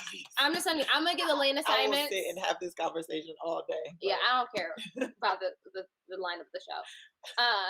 In lane 2, we've got Ghana. They are in 38.08. Lane 3, Germany, 38.02. Lane 4, Canada, 37.64. Lane 5, Jamaica, 36.84. I'm like, I don't know why we're talking about China when Jamaica ran 36. Great Britain ran 36. They're in lane 6. Lane 7 is China, 37.79. 8 is Italy, 37.95, and 9 is Japan, 37.43. Whoa. Bianca, but I ain't putting China can make the podium, but I don't think they outdo. They probably won't win it. But one thing about it, if anybody make a mishap on them pass out on them handoffs, China is gonna be at the top. So, but given what you just said, I think Jamaica can hold on because they do have Johan Blake on their team. And I think he is going to give them the confidence because their other kid, I think they have I think the last leg, one of those legs on there are really, really young. Like they just got out of high school. I remember he was at Penn Relays last year. So Yeah. They did. They had a young leg. I think he ran. That's a very young kid. But I also think Canada's getting on the podium purely for the DeGrasse factor. Purely for the DeGrasse factor. Like, no. I'm like, at this point, let me make a public announcement. Andre, I am sorry. Because we keep putting your name somewhere and then disrespecting by not actually putting you on the podium. I'm putting your team on because you've been doing wrong. They weren't gonna get on the podium. The times that you read were the season's best. Those times were not for this race. Jamaica had the fastest time, 37.82. Then China, 37.92. Oh, this is what I'm saying. Misinformation. Misinformation. Read the PBs, not the season best. My bad. Also, Charmaine, to your point about Jamaica leaving McLeod home, they left McLeod home because third place was Parchment. So the place that they can change is the third place. They weren't gonna leave Parchment home. I made a mistake. Calm down. No, misinformation. That's what it is. See, then Honest I would have picked Jamaica, and she would have been like, "Oh well, oh my bad." Tasha did that to me last week. Well, Canada, not last week, 2 days ago. 37.92. Jamaica 37.82. Great Britain 38.02. China 37.92. Italy 30.95. Japan 38.16. My bad. I apologize. Those are the season best. Jamaica still has the fastest time coming in, and I still feel like they can. I still am picking Jamaica for the top spot, unless Bianca says otherwise. No, I think Jamaica, Canada, China. Jamaica, Canada. That's what I thought. That's what y'all locking in? JCC. What y'all got, Tyson? What y'all got? What did you say? Jamaica, China, Canada, or Canada, China? Canada. China. I don't know, man. It's gonna be close. It's gonna be close. It's gonna be a blanket finish. DeGrasse gonna have to walk some people down. I already know that. We saw Great Britain came through too, didn't they? And they have their team for 4 years straight. Did GB come through? GB wasn't really that impressive to me, honestly. But I feel like we got a couple people injured, but at this point. What'd you say, Reezy? So they got a couple people injured, but I don't want to count them out. You never know, man. Tyson, can I also call you Reezy? Yeah. I prefer that.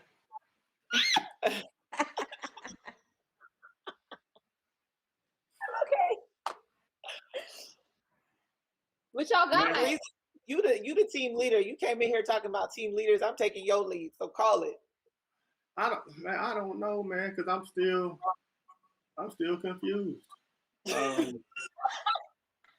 Listen, I did not know we dropped our way back to 6th place either, so I'm definitely confused. We've No. never made a final, so And at first, I had to relook. I was like, oh, we didn't make the final, and I was like, did we drop it? And then I was like, oh, we just Didn't make the just final. didn't make the final. I think that's probably the first time we've ever actually finished a race and didn't make it to the finals. Yeah, the time Any other wasn't time, fair. running out of the They zone, definitely should have made the finals, but it just I don't know, because nobody really. I don't know how you have 3 9/8s. I know they don't always mean the best, but hell, Jamaica had all those 9/6s and 9/7s on their team, and Our nine, sticks not moving. Our and they didn't sticks have good sticks either. They just got it around. 10-5. All right, but we got to do our prediction. We still in shock. Team USA is not there. I got Wind dated on the as anchor leg. No shade, no tea. I got who I got Canada, Great Britain, and Jamaica. Okay, I like that. I like that. That don't look bad. That don't look bad. I just don't think China gonna let they got that 9/8 boy on there, and I think they got another sub-10 on China. They Right, got 2 sub-10s along with their pristine handoffs. So I'm locking this in because we don't have time to. yeah, we can lock that in. I'm confident on that. Breezy, Why Hey, she when ain't are- racing? Get to Breezy, Yo, we locked in. I'm locked in. make sure you got it. Now, okay. I'm gonna say this for everybody to hear. Tiana Daniels earned the right to be the anchor leg for the women's 4x1.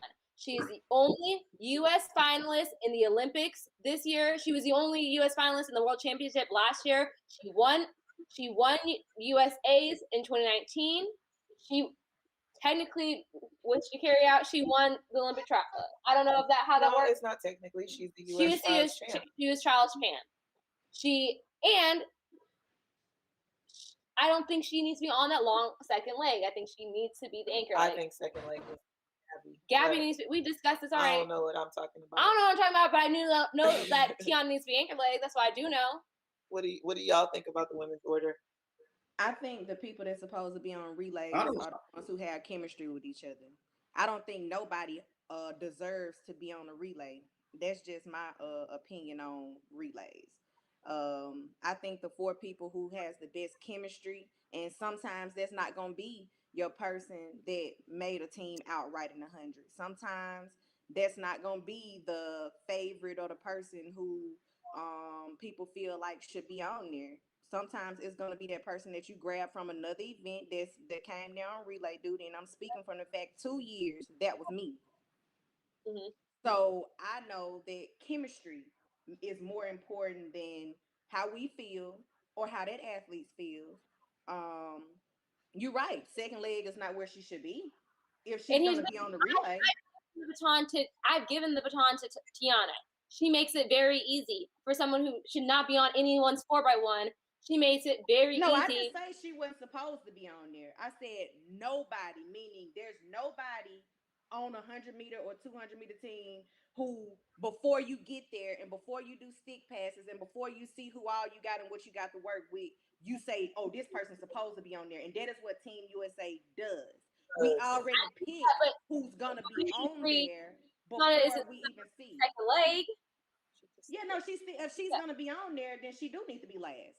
If they're going to put her on there, she can be last. She shouldn't be in second leg.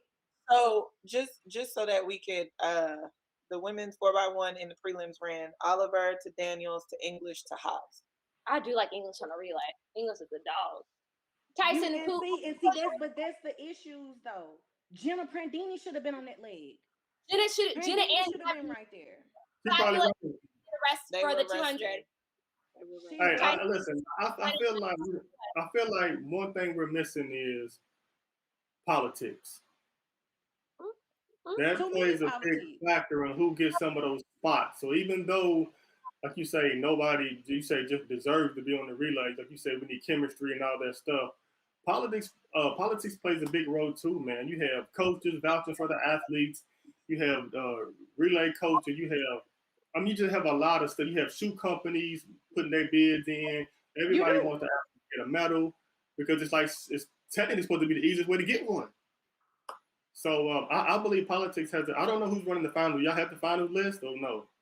Well, we saw Jenna and Gabby practicing, so And my, they're my, great assumption, like. my assumption would be that they're coming on. But Tyson, if you could pick anyone and pick the order, what are you doing?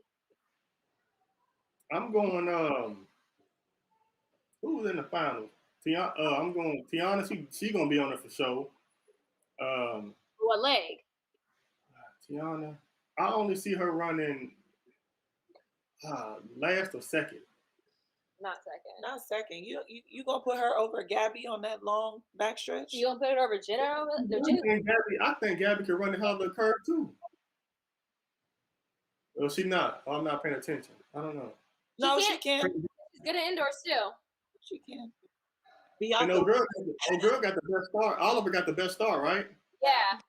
Yeah, So she's gonna first pop- leg she gonna- hands She down. gonna pop it off. Oh, okay, I got you. She may pop it off, and then she may give it to Gabby, and then Prandini, and then Tiana possibly. That's my order. That's my order. Oh, okay. That's a nice team. Bianca disagrees. Bianca, let's hear your. No, it's not that I disagree. Oh, someone said Oliver. Oliver. Oliver. I messed up. My bad. You're right. I should be coming through with the facts. Thank you. Yeah, I definitely Oliver popping off 100%. Giving it to Gabby, giving it to Prandini, giving it to Tiana. Oh, okay. I think that is safe. I knew. Yep. I think that matching Gabby up on the backstretch with Elaine makes sense. I think that if it get into a foot race with Brianna, because if I'm Jamaica, I'm putting Brianna Williams, even though she ran first leg for them in the prelims, I'm putting her on last leg in the final, and I'm putting Shelly back on pop-off. That's what I would do. I'm not sure if they're going to do that, but that's what I would do. I would do from Shelly to Elaine to Sharika to Brianna. That's what I would do for them. I write this down too. But who knows? But if it comes in a foot race, for one, let's just say nobody's running with Elaine. Let's just put that out there. It don't matter who we put where. She's hide doing her thing right now. So, but I think a better matchup for her is Gabby on that backstretch, and just put Tiana on last leg. I think that's safer. And Prandini. But that's tough. That's tough, man. Especially when you got. I mean, because you say if you look at somebody and they're not this. I mean, I think you said this, Bianca. Tell me if I got this right. You said if you look at somebody and they're not who they say they was at USA's. No. I said that Trayvon failed to make the final in the 100 final, and it was. And like I said, I don't know if he's hurt. I don't know what's going on with him. But in his interview, he was just saying, like, when he was trying to hit his gears, they just weren't there. They just. Oh, okay. I didn't know he said that. Okay, so it's more so. Our athletes got over there and they were really, really flat. They seemed really jet lagged and all of that. So it seems that not coming over early and getting acclimated affected some of the athletes. Right. What about the women? Do you feel like any of the women didn't show up? With the women, they did look a little flat. A lot of them look flat. Jenna looked very flat. Jenna Prandini looked flat.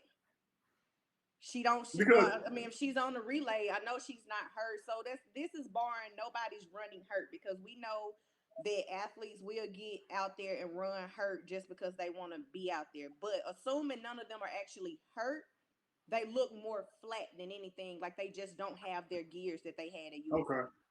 I would argue you take Jenna off that third leg and put in English or Aaliyah.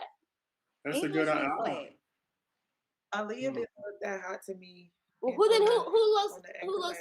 I feel like the four that we named is the best that we have. Yeah, it's as good as it's gonna get. What are you doing off camera? I'm sorry, I was gonna change the battery, which I'm still gonna do, but okay. I mean, that's a lot of women to choose from, a lot of talent. Like, okay, even Bianca knows you could not make the team. I've been in this position. I didn't make the team in 16, but when I got over there doing relay camp, I look better than I did at trials. So they're like, yeah, we can't deny Tyson and Gatlin's chemistry because Tyson getting out, Gatlin's doing. You see what I'm saying? So it was still Chemistry there. is how I got on there, Some though. people So can that's why I still. was saying. Yeah, so some Chemistry people is doing important. relay practice, they can show they look better than someone who didn't make the finals or did make the finals. They can actually look better. You know what I'm saying? Yeah, we can look Yeah. better. I mean, your point about Sharika was definitely walking down Hobbs. So that actually like corrects English. me because Sharika is 10-8, okay? Tia So Savage. 10-7. So that's Sharika made Aaliyah look bad. Not necessarily that Aaliyah didn't look. You follow what I'm saying? Yeah. That like, so I'll Sharika take wasn't that running correction. bad. You just Aaliyah can't was have Think about what Aaliyah going over there with. That crap that happened at USA's. She probably mentally, she might not even really just be over there for real. Like, so you gotta take into that's where it goes back to Tyson with the leadership from the top down, the coaches and the athletes that are around that can actually look at their athletes and determine, like, I don't know, man, we need to figure this out as a team. Like, the chemistry, and I athletes don't know. are willing to say, I'm not ready. In 2007, I was on that 4x4, and Oren Richburg, who me and him don't have the best relationship anymore, but in 2007, he was ready to put me on that final, and I said, look, I don't have it. I didn't make it out of the semis. I didn't feel great in that prelim. I'm not going to do that to my team. I was only 21, fresh out of just That's signed real my rap raw. professional contract. So But they're not gonna do that. but I'm not going to put my team on the line knowing that I don't feel the best And going that's out integrity, and that's actually being. So You're being non-selfish. Putting your pride to the side is huge because, like Bianca said, a lot of people not gonna do it. If they feel a tweet, they're gonna do whatever they gotta do to get their medal. The coaches are gonna keep it a secret if they hurt. They ain't gonna tell nobody. They're gonna do whatever they gotta do to get their athlete a medal. I remember my See, people need to hear that story. Athletes need to hear that story so they can understand we have to do what's best for the team. All right, I got one question. So I was gonna ask y'all who we got. let me change this battery because we going keep over talking. today. What's your question, Ty? All right, my question is this: would you guys, considering that we still have a good team out there, right? Yeah. With the women, we have a good team, especially based on names and personal best and stuff. We have a good team out there. Would you guys, considering Jamaica is the top dogs, right? Would you guys fly in to Carrie on a private jet and let her come in and do her thing and show up? Would y'all do that? No. I put Allison on before that. No shade, no tea. No. Oh, Allison on the relay? Allison, She seen her, but not that I've seen. But no, I don't would. think the schedule. But she not in the pool? Allison got to run that 400 later. I don't think she had the 400 final. Yeah, and you know she can't do it because of the schedule. So she can't do it because of the schedule. Got other stuff to do. Allison got a private jet back to Cammie soon too. Oh yeah. I get it. But I'm asking, would you guys do that? No, he said not Spirit. Get Shakira. Because it's not like you said. It's not the speed that we're missing. Yeah, we're not missing the speed.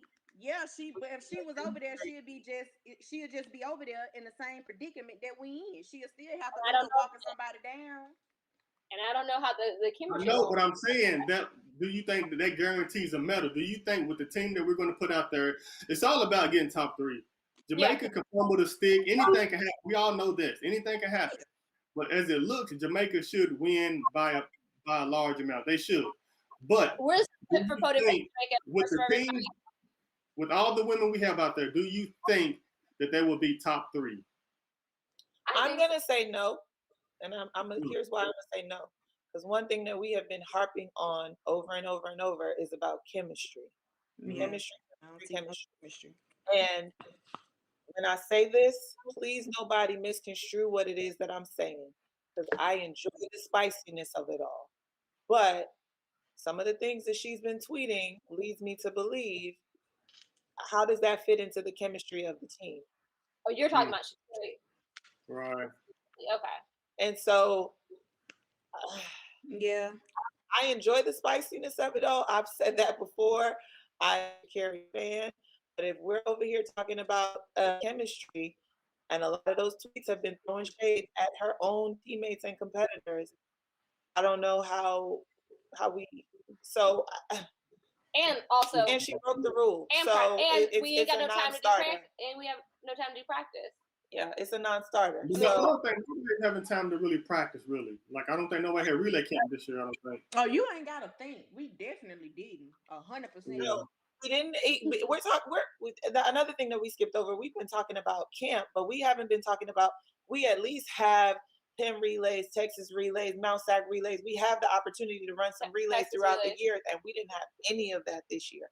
So it's Right. it's an accumulation of lack of opportunity to compete and train as a relay. I as read an well. article that they said they did handoffs. They had 5 practices. 5. I believe Because the U.S. everybody was I believe focused the on that women. individual. I believe Jamaica, Okay. the U.S. Okay. And I want to say, I'm gonna go Germany. I want to put Great Britain on there, but I'm like, I don't know if Dina's hamstring's gonna last. Like, she made it through. Girl, Man. please. She blazed that third leg. She looked good. Dana looked good.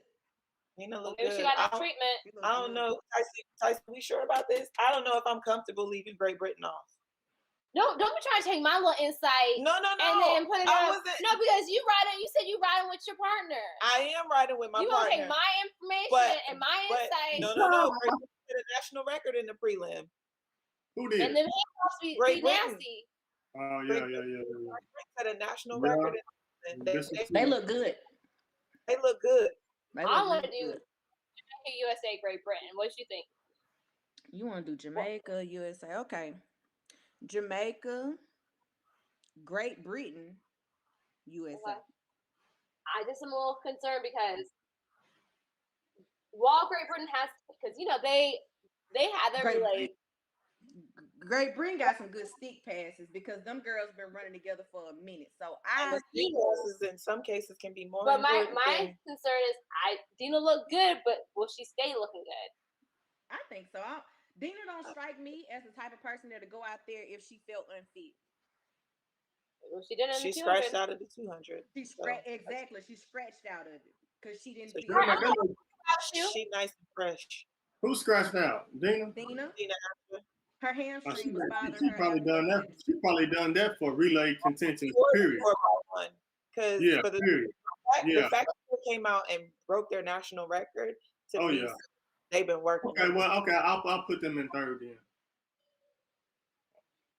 But It was Germany a toss and up Swiss between do them look and good, Germany. Tyson, I'm so gonna that put them. wasn't bad. That Put wasn't an a bad pick. I hate us so much. We can't ever make good decisions. The Swiss look good too. You know, one of they girls is sub 10. They got 2 sub 11. and that other girl. Oh yeah. The Swiss got a good team. They got a really good team. I'm gonna put our asterisk for the Swiss then. Y'all get to have Germany as 4th. We get Swiss as 4th. Yeah. It's Great Britain. tough. I'm locking this in though because we got 12 minutes to do it. In Tyson's just come back is what I decided. Yeah, because Tyson. I'm an executive decision.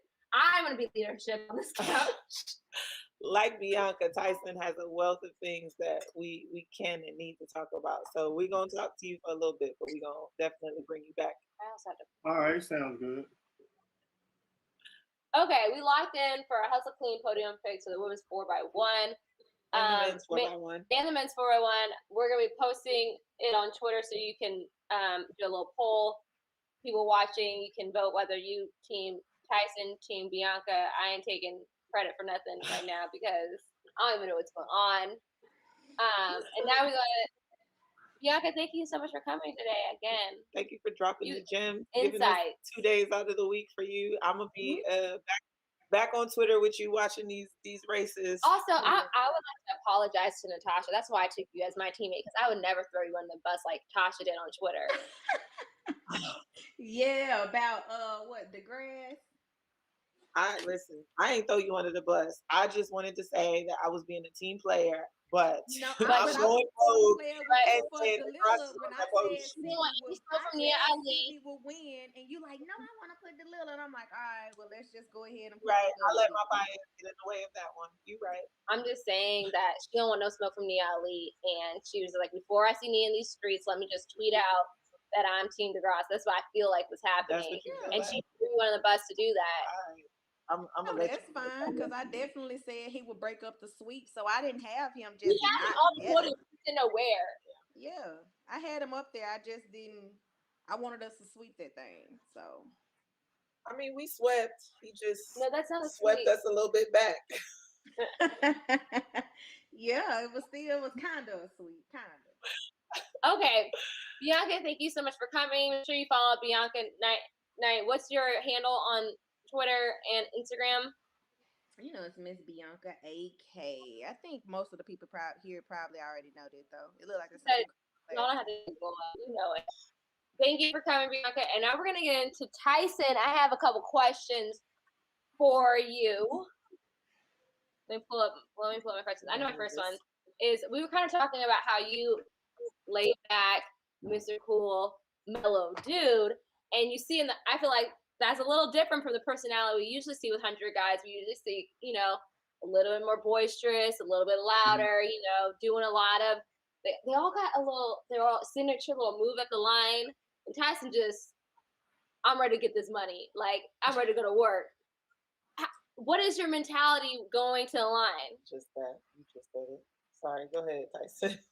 Yeah, that's it, man. I just be focused and trying to win. You know, I truly believe like the difference between me and guys now, I feel like times have just changed. So I feel like a lot of athletes are more what's the word you're looking for? Outgoing and all these things because they have to show their personality now because of social media. So some of those guys probably really want to be cool and calm, collected, but they have to do things now to try to get sponsors and everything like that, and you know, stuff like that. But for me, I'd rather just be focused on what I got to do. I don't have time to be thinking about a pre-dance before I'm getting in the block. So anything like that, I have to be focused and just and worry about getting around the track and you know my just running. Like I don't want to think about nothing else after the race. I feel you completely. I felt that in my soul. I ain't got time to be worried about a pre-race dance.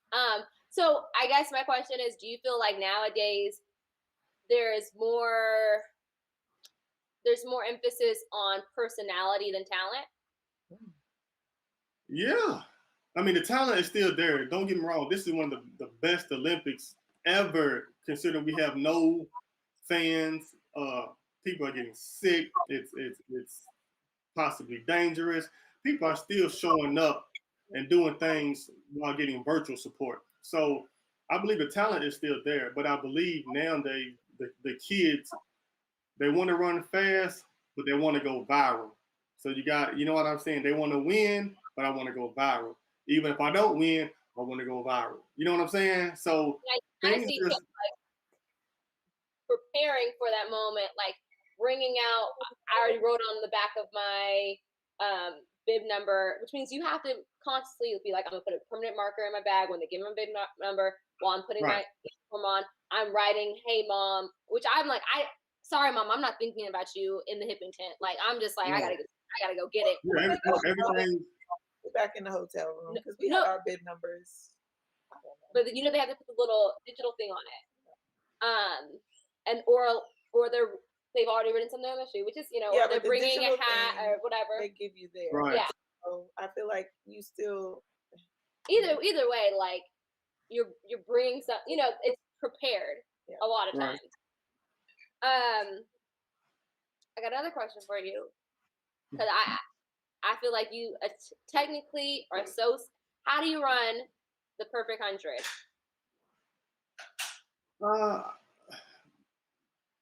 Nowadays, I feel like it's giving it your all and having mental control because, like we said, we wanted the U.S. to sweep. You know what I'm saying? And it wasn't going to be an easy win because hats off to what's his name from Italy. I can't remember his name, but hats off to him because he wasn't going to be. Yeah, he wasn't going to be easy to beat. But at the same time, I feel like how you run a perfect race is being in your own zone, focused on run the court with your coach, focused on your lane, and whatever happens, happens. You know what I'm saying? Like, sometimes we get so caught up into the technique side of things when sometimes you just got to, excuse my language, I don't like a word, you just got to grab your balls and go because you don't have time to think about, I did this, I came up out my drive phase, I did, you know what I'm saying? You have to focus on you, stay relaxed, and go. And if you want to run faster, relax some more. You want to run faster, relax some more. That's just what you have to do and just try to get all the pressure off of you and just run your race. I think that's how you run the perfect race, in my opinion. All the extra stuff when it comes to the games, all the extra stuff, it doesn't matter anymore. You're stepping on the line. Like one thing that I seen that was amazing to me was the Warhome, right? The guy mentally prepared himself to die. You know what I'm saying? Not literally, but you get my point. You know what I'm saying? He was slapping himself in the face. He was preparing himself mentally what he had to do for that race, right? That's what he did. And he was prepared to die. If I die, I die. And then when Rod ran up on him, he grabbed his balls and said, let's go. You see what I'm saying? So that's just what you have to do at this level. You know what I'm saying? Sometimes we just come up short in life. I get it. But at this level, you just have to go, man, and relax. And let everything fall into place. You've been training for 10 months. How many months have you been training? 10 months. You know what I'm saying? So when it comes to that moment, 10 months of training, just go. You know what I mean? Like, don't think no more. I always tell the story how me and Coach Lawman got in a fight before World Championships because this girl's coach wouldn't let me use the blocks. And he was like, you can't move her block. She's working on something right now. And I'm like, we 5 minutes to the World Championship Finals. What the heck could you be working on right now? You just better get ready to run. You worry about your block settings right now? Like, what are we doing? But we talked about leadership in the men's 4x1. And me and Josh were kind of talking about, like, there's always been that dude who sat on the throne. And I feel right now we've got a lot of princes. Who do you think is going to be the next king of the sprints in the 100? Who's going to be that guy? Is it Ronnie? Is it Fred? Is it Trayvon? I think that's the hardest question I've ever been asked. Well, Summer, we keep it real. We bring the culture of track and field here. Yeah, That's hard. I'm gonna tell you why. I'm gonna tell you why it's hard. Because it's hard because the king took a little vacation this year. So when he comes back, and Coleman comes back to Pride Rock, we have a new person in the ball game. You know what I'm saying? So now it's about who got the biggest kahunas. Because when he come back, he's gonna be mad as hell. You know what I'm saying? He's gonna be ready to run. He's gonna be ready to whoop anybody. He's gonna be ready to prove all the doubters wrong who are saying this or saying that. He's gonna have a chip on the shoulder, and he's gonna get out of it. And he's already at 9.76 guy. Bromell 9.77. 9.8 for Fred. 9.7 for Baker. 9.80 for Marvin Bracey. We just have so many people, so many options. So it's going to be whoever just mans up. So that's my question. But if you had to put money on it, if put it on. We can say Christian Coleman, but does Christian Coleman have the attitude and the responsibility, accountability that goes into being a leader? Because you can, because if you can't get to the meet because you ain't do your workouts. If we saying that I believe Christian Coleman, then Trayvon should be the leader, and we're saying that we're not really seeing it from him just yet. I believe Christian Coleman is going. He's going to have to learn some of those things that you just talked about, and I think he will, because track and field is a very forgiving sport. If you take ownership to mistakes, it's very forgiving. You know what I'm saying? We can name a lot of people who've had a lot of mishaps in the sport. Mistakes. It's very forgiving. You know what I mean? Just like Sha'Carri, she said she made a decision to do what she done. She takes responsibility for it, and the world forgave her. You know what I mean? So I think he will be forgiven when he came back. And once he runs fast, it seems like people kind of forget about other things. As long as you take accountability for your mistakes. But honestly, I absolutely, Because I'm gonna be honest. I'm gonna be 100% honest. It hurt me not seeing Baker get a medal. I'm close to Baker. That hurt. That's family. So I really feel like he has the tools. Damn, it's a lot of guys. I think he has the tools to be the next guy. He had the attitude. He had everything. It just wasn't his day. Trayvon has it too. He was so successful this year. I don't know what happened. You know, I haven't spoken with him. I don't know what happened. I guess it just wasn't his day. A lot of people are assuming he was hurt. But here's where I disagree with you. Like, if you gonna be the king, Tyson, you gonna say it wasn't my day, you gonna beat your day. You say what? In the 100, I feel like when I think about the greats from Carl Lewis to Right. you, Oh, Gatlin, you're absolutely right. there is a energy and a confidence to say it may not be my day, but I'm making it my day. Oh, You yeah, don't like, absolutely. and I feel like I feel like I'm looking for that from, because that's Right. I'm gonna be real right now with the confidence thing, because I believe Baker has had some injuries he had to overcome and things like that. But with the confidence thing, the person who has that right now is Fred. His confidence what I've on been saying. Instagram, Twitter, he believes in putting stuff out there in the atmosphere and the universe. I don't know if it's manifestation, whatever it is, and he backed up everything he done. You know, so if anyone has the kahunas and say, "Hey, I'm going to do it," it's him. What are you doing? He said I'm something. gonna make you believe what I'm doing. Yeah. I'm reading his caption from today. He said, "Nike don't pay me to tell you just do it. They pay me to show you I do it again." Come That's on, what Chris posted today. come on. I can't believe it in him. Fred a big dog. I've been saying that, like, he's a big dog. I don't know if it's embarrassing or if he's just talented. One minute I thought it was embarrassing for a guy to come to.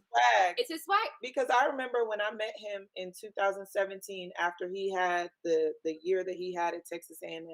Me and Mike T were at US Nationals doing a pre-meet shakeout or whatever, and Fred Curley walked up and he said, it was just I don't even remember what he said. It was just a, "Hey, how you doing?"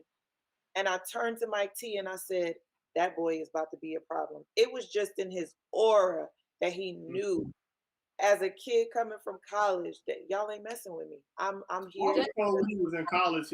I don't know if it's a true story, but someone told me when he was in college, he used to listen to that R. Kelly song. I think it's R. Kelly, "I'm the Greatest." You know what I'm talking about? We don't support R. Kelly on this page, but yes, I know exactly what song you're talking about. That song, "I'm the Greatest," I was told he used to listen to that song every morning and wake his roommates up. That song would play every morning, "I'm the Greatest." So Here's what I'm saying to say. You said when it comes down to run a great race, you got to pick your balls up. Oh, Fred got some balls That boy to pick up, he's okay? carrying the boy. Like, he got some big balls, is all I'm saying. a lot of people don't like when you get fourth, it gets overshadowed. But people don't understand this man dropped down to the 100, made the team, and missed the 200 team by this much. And we can always talk about lanes. If he would have had an outside lane, you know, all these other factors. He's tall, he had the inside lane, but the guy has really stepped up and said he wants to be the man. He just straight up done it. And the type of cojones it takes to say, I know y'all know I can make this team in the 400. It's a sure, nothing's a sure bet. But Fred Curley made the team in the 400. No one's going to blink twice at that. But to say I'm going to on the 4x4 and run with the big dogs in the 1, the 2, and bet on. He said, "I'm gonna bet on me. I'm gonna bet on you too, Fred." What?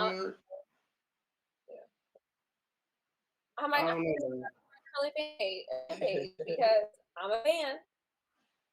We have so much upcoming young talent coming up in the U.S. And I really believe that these guys in the U.S. is in good hands.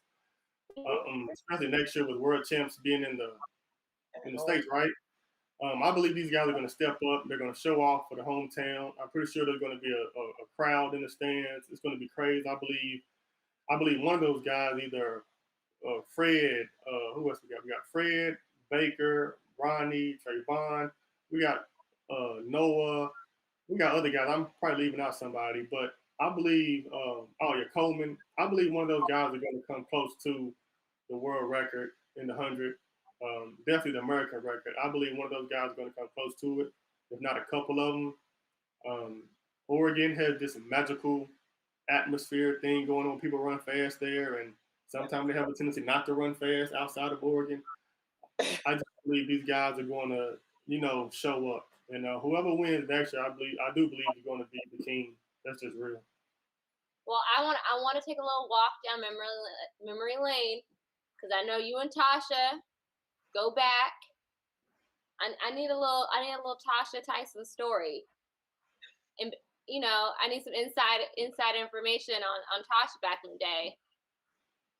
Tyson ain't got no story. I have a Tyson story. I would like to I don't hear think it. Tyson have no stories about me. Well, Mike Tinsley did. Yeah, but which is funny enough. I was training with Tyson when that story happened.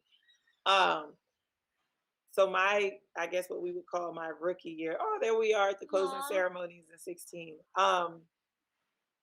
That was my rookie year. I came down to Claremont to train with Tyson, Veronica Campbell. Who else was in the group at the time?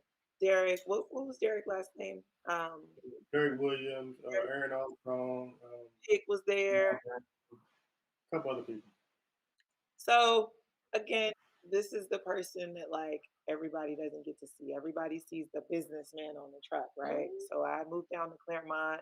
I'm this fresh, fresh out of college, got a little money in my pocket, and first of all, everybody in the group took me under their wings. Like it was the names that I just named. Like by the time I went there, they were Tyson Gay, Veronica Campbell. Like they were those people. So I went to buy my first car, and long story short, I only got the car because Tyson came with me because I had no credit. I had a little money in my pocket, but I had no credit. And the dealer was like, yeah, so you didn't really get approved, but Tyson is here with you, so we're going to let you drive off this lot. Also, I didn't have, I had to have this car. I had to have a red G37S Infiniti, and it was a manual.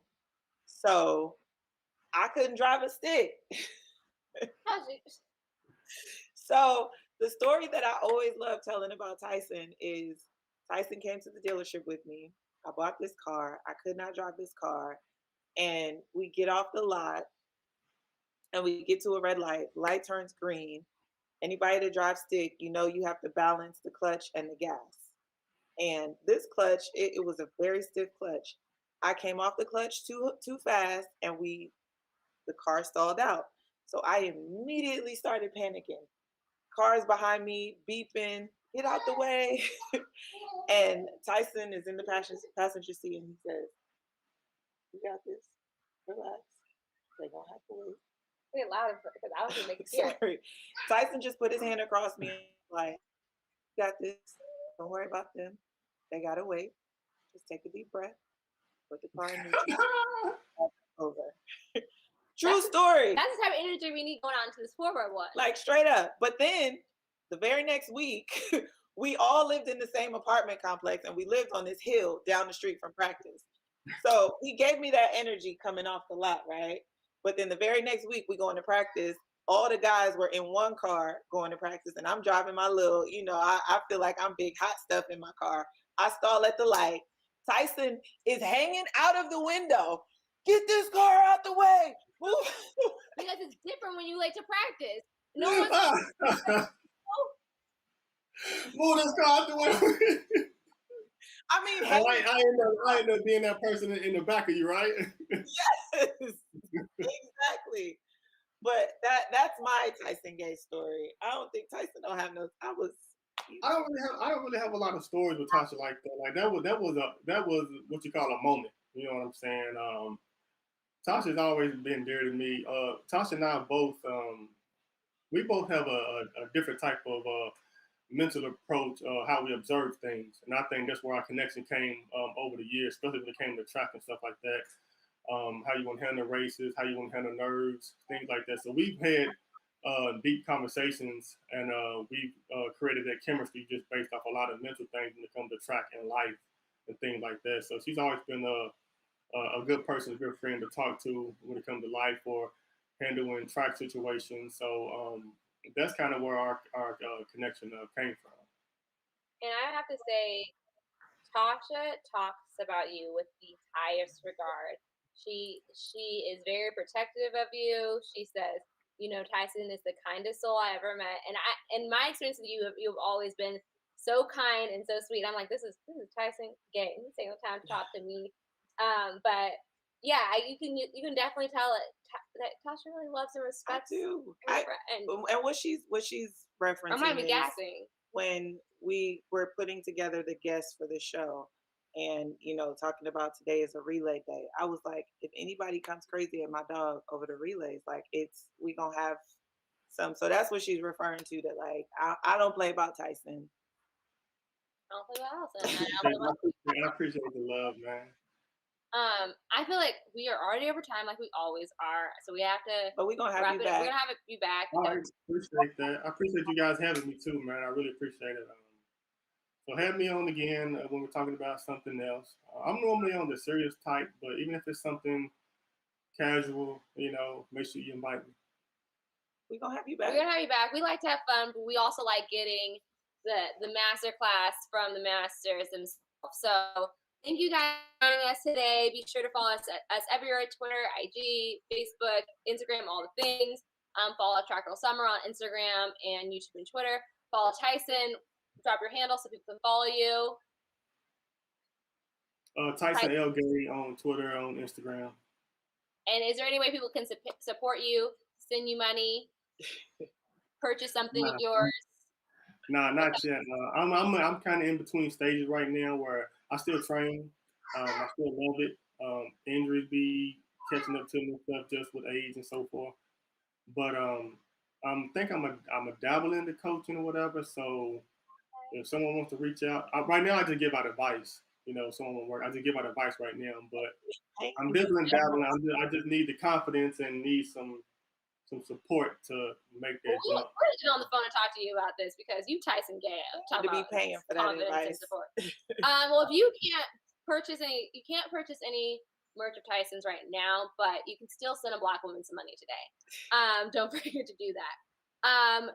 Tomorrow morning before the show, if you just want to spend like 4 straight hours with us, we'll be doing a watch party at 8:15 Eastern. Yes. We'll be watching the men's 4x1, and you'll get our live reaction. We're having a watch, and then again on Saturday we'll do the same thing, same time, with World Athletics doing a watch party for the men and women's 4x4. So be sure to come back here to do our show, same place, same time, and you can see if Tyson and Natasha's or me and Bianca's predictions were right.